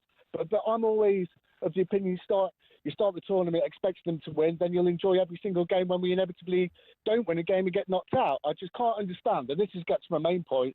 People that start the tournament going, oh, we're rubbish, we're nothing compared to France. All right, don't enjoy the tournament, don't have any fun with it. And on the France point, I'm really tired of how much they're getting pumped up. Don't get me wrong, probably are the best team in the tournament so far. They had a really, really sticky first half against Senegal. They were crap against Paraguay. Now, if you put England in those shirts, all of a sudden, that Paraguay's a crisis because we can't break down a sticky team. Oh, we're only good at one half of Senegal. We're so easy to look at England's faults and pump up like the better parts of other teams. If you make a combined 11 with France and England, goalkeepers, flip of a coin. Neither team's got anything that looks like a fullback. Saliba gets in. Upamecano, Gay, equal. Rice and Anderson definitely get in. Elise Bellingham, flip of a coin. Mbappe, Kane, flip of a coin. Gordon, Cola, flip of a coin. Dembele probably gets an over Saka. Now, you cannot be telling me the way that people have been talking about these two teams on that combined 11 that we shouldn't be overconfident. No, never mind a call. You should get a show of your own, mate. This was magnificent.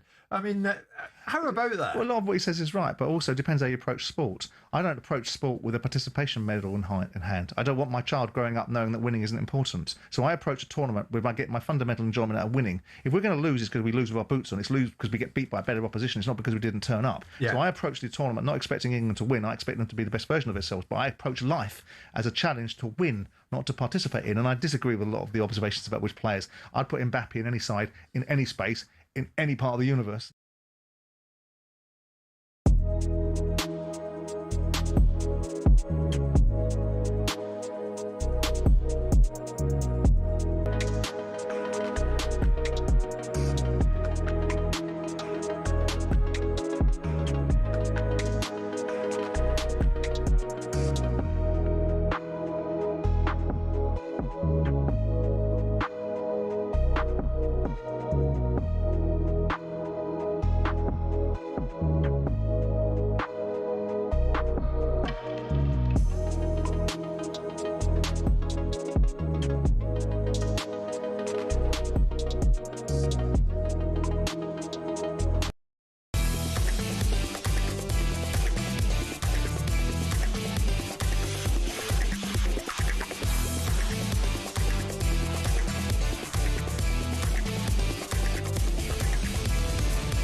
You are listening to the World Cup Game Day Sports Bar and talkSPORT, brought to you by Enterprise Rent a Guy. Here for it. Book now at enterprise.co.uk. Joining us now in the studio, Teddy's come in for a bit of a World Cup quiz. All right, Ted? Yeah, I'm good. How are you? All good? Yeah, all right, mate. Hey, what do you make with the outfits? I like Sonny's, both of you. Mate. Tash is good. Hats are good. The tash, mate. What's this called? The poncho. How is it? Poncho. It's a bit of poncho action, mate. Got the old sombrero on, the tash, the sunnies. Mate, you're looking nice, Gig. Like it. Tash is good. It's good tash. Good tash. Arriba. Ándale. Get to the quiz? Yeah, come on. What you got for us? Right, you know how it works. You guys beat me. First question. What is the only country to be in more than one World Cup final and never lose? More than well. Do you know what, mate? Being more than. I think it's Uruguay. They won 2. Yeah, they won 2. Yeah, they have won 2. I think it could be Uruguay, you know, mate. Have they lost one, though? Have they lost the final? I don't know if they have. Oh, did they lose against Brazil? Is Brazil a bad show? So what's the Brazil have lost? Say that again. Brazil lost. Say that again. What's the question? What is the only country to be in more than one World Cup final and never lose? Right, so they got beat by France. Oh, they got beat by France. Yeah, they did. Yeah. I mean, more than one and never lose. More than one. So yeah. Have Italy lost a World Cup final? Yeah. In Baggio. Oh, Baggio missed against Brazil. Yeah, that was in Baggio. America, 94. Germany. Germany been beaten in a World Cup final. We beat them. I've got a funny thing. I'm going to go. Mate, go Uruguay. Uruguay. Go Uruguay. That's correct. Yeah. Oh, good work, mate. Job. Solid start. Right. Start. Put him straight on the back foot. What was the first African nation to ever reach the World Cup semi-finals? Got to be Morocco, isn't it? First one ever. Semi-final. How did Cameroon get on? Cameroon, Roger Miller. What's that? No, I don't. I think we beat them in. We beat them in '86. That was. No, that's not them. Ivory Coast. No, I think it could be Morocco, Joey. Well, that's what I was. Recent, right? Yeah, it could be Morocco. I think you're right. I'm going to go Morocco. Well, then you'd be right. Jay, on fire. We're on fire, the boys. We're on fire. That's what might be tougher. All right, come on. What country eliminated Brazil at the 2022 FIFA World Cup? Good, your memory. I don't know the answer to this, mate. Give us the region. No, it's a Europe. I'd say it was quarter-final. Was it European side? That's it. Quarter-finals of the last World Cup. 22? Yeah. Mate, I have no idea. Is it I France? feel like it's a Europe. It was on penalties. It was on pens. Yeah. I feel like it was a European team. Am I right in saying it was a European side? I'll give you that, yeah. It was, yeah. So, quarters? Yeah, quarters. It wasn't us. No. Was it Croatia? Maybe. Croatia gets to the semi-final. Spain? So hold on. 20, won it? 2022. Argentina, France. Right, France. So France, Croatia. It might be Croatia, you know. So the Croatia or France. Who did Croatia get in the semi-final?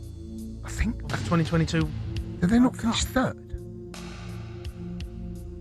Wasn't that the one that they beat us? That was the one before. We got knocked out in the quarterfinals of France. Yeah, that was last. That was the last one. That was. That is the last one. That's what I'm talking about. Yeah, mate. Croatia. Mate, I've got. Look.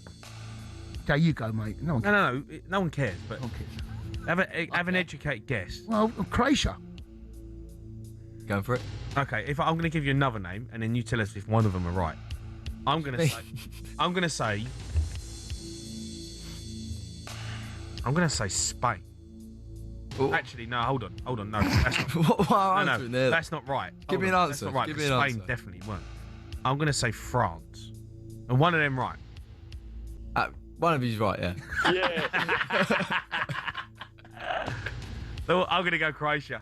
Go on, go Croatia. That's correct. Oh, Jay, we're on fire. Bit of cheating there, really, though. No What do cheating. you mean? No cheating. cheating, It's just, really. you know, It's going. You got a lifeline, 50-50 lifeline. Well, we Don't don't do have a them. bag. good work, that. Right, next one. Which goalkeeper won the Golden Glove at the 2014 World Cup? 2014? Ain't that long ago. No. Who was in it? Who won it? Who won it?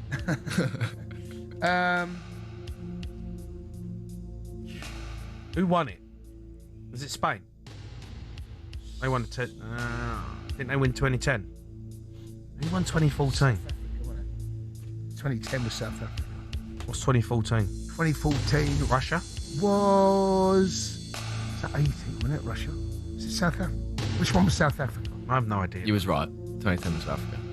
South Africa. So what one was 2014? Where was it? It was in Brazil. Oh, it's in Brazil. Okay. We ponied. Oh, we've been pony, mate. 20. We went out in the group stage. Mate, we finished bottom. We went out after 2 games.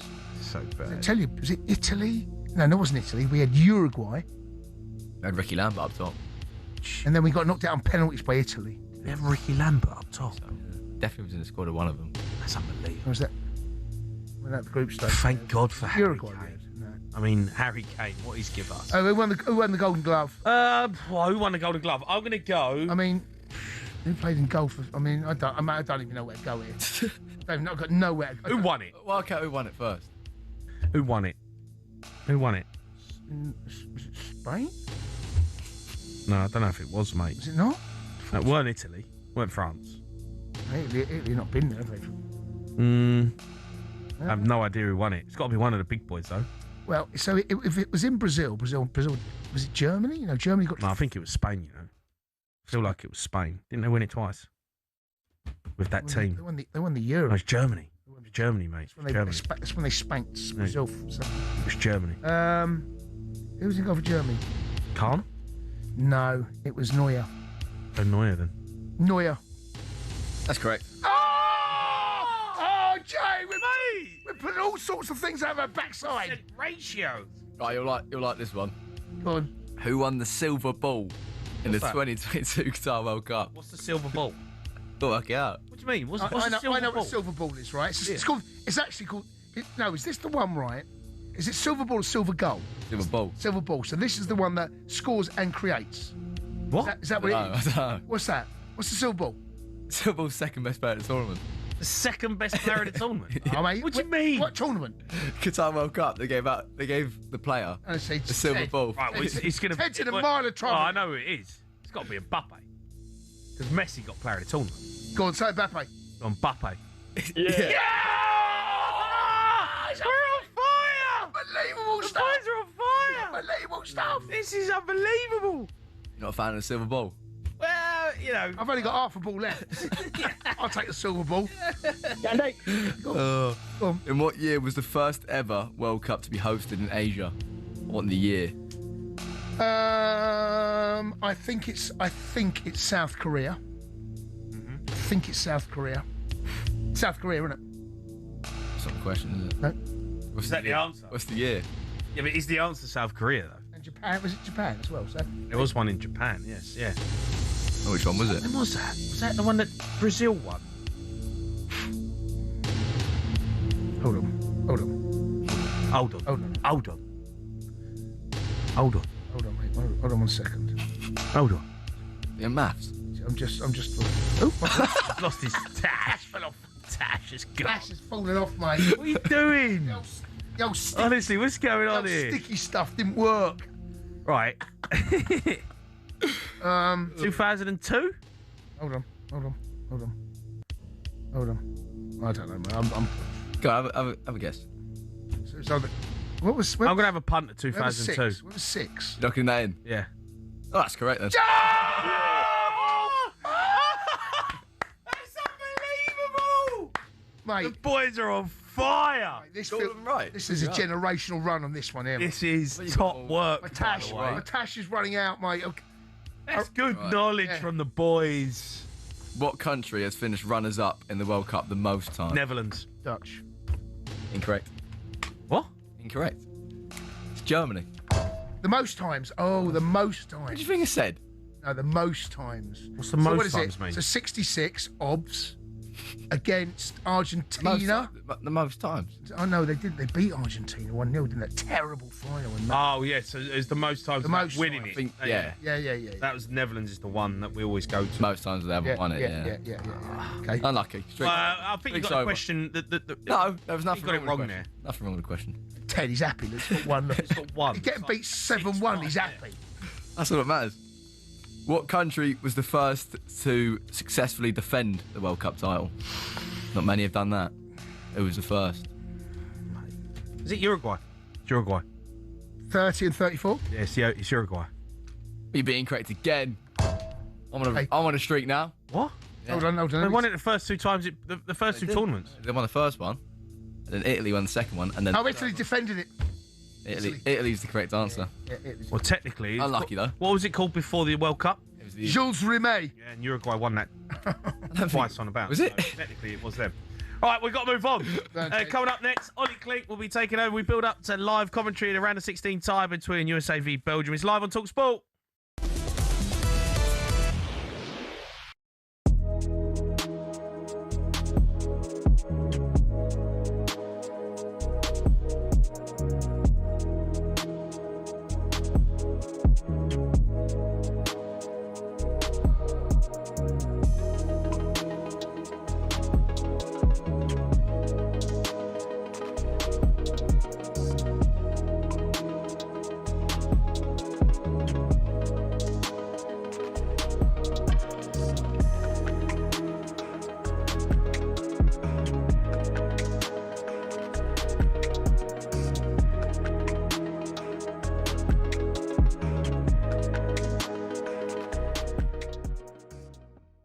In Miami this Saturday, enter one Erling Haaland, who got a couple of goals, and Brazil exited the tournament. Haaland signed a 9.5-year contract last January that keeps him at Manchester City until 2034. And Alpha Inga Haaland, Erling's dad, spoke to the Zone ahead of the match, Simon, at the weekend. And he said, well, Real Madrid, he says he's very happy at Manchester City. He's got a long contract. We're waiting for the new season, but anyone would want to play for Madrid. You never know what can happen in football, that dreadful phrase that's used so often. But does Guardiola's departure, Simon, make Haaland's City future any less secure, do you think? Well, I don't know what his relationship will be with Maresca, because we know we had a relationship with Guardiola. He signed for Guardiola. He didn't sign for this fellow. So there might always be a change. There might be a drop-off in City. Maresca might not be the person capable of delivering City the outcomes that they've become accustomed to. Yeah. Albeit last couple of years they haven't won a title. They'll soon get back in the saddle. That can be clear, given they've spent £130 million on a central midfield player. Their ambitions are clearly in that direction. He will go, in my view, to Real Madrid. Tragically, that seems to be the destination of all the big players. So at some point, do I see him serving out his 9.5-year contract? No. It doesn't matter. It's not a case of if, it's a case of when. I mean, you might say insecurity is almost impossible with a 10-year deal, though, isn't it? I don't think that kid suffers from any insecurity, do you? I mean, I've encountered him firsthand. I don't think he suffers from any insecurity. He might suffer from a lack of manners, but he doesn't suffer from any insecurity. He is a hell of a player. But in terms of City's hold on him? Not really. That just commands... So if Erling Haaland walks into XYZ person's office at Manchester City and says, I don't want to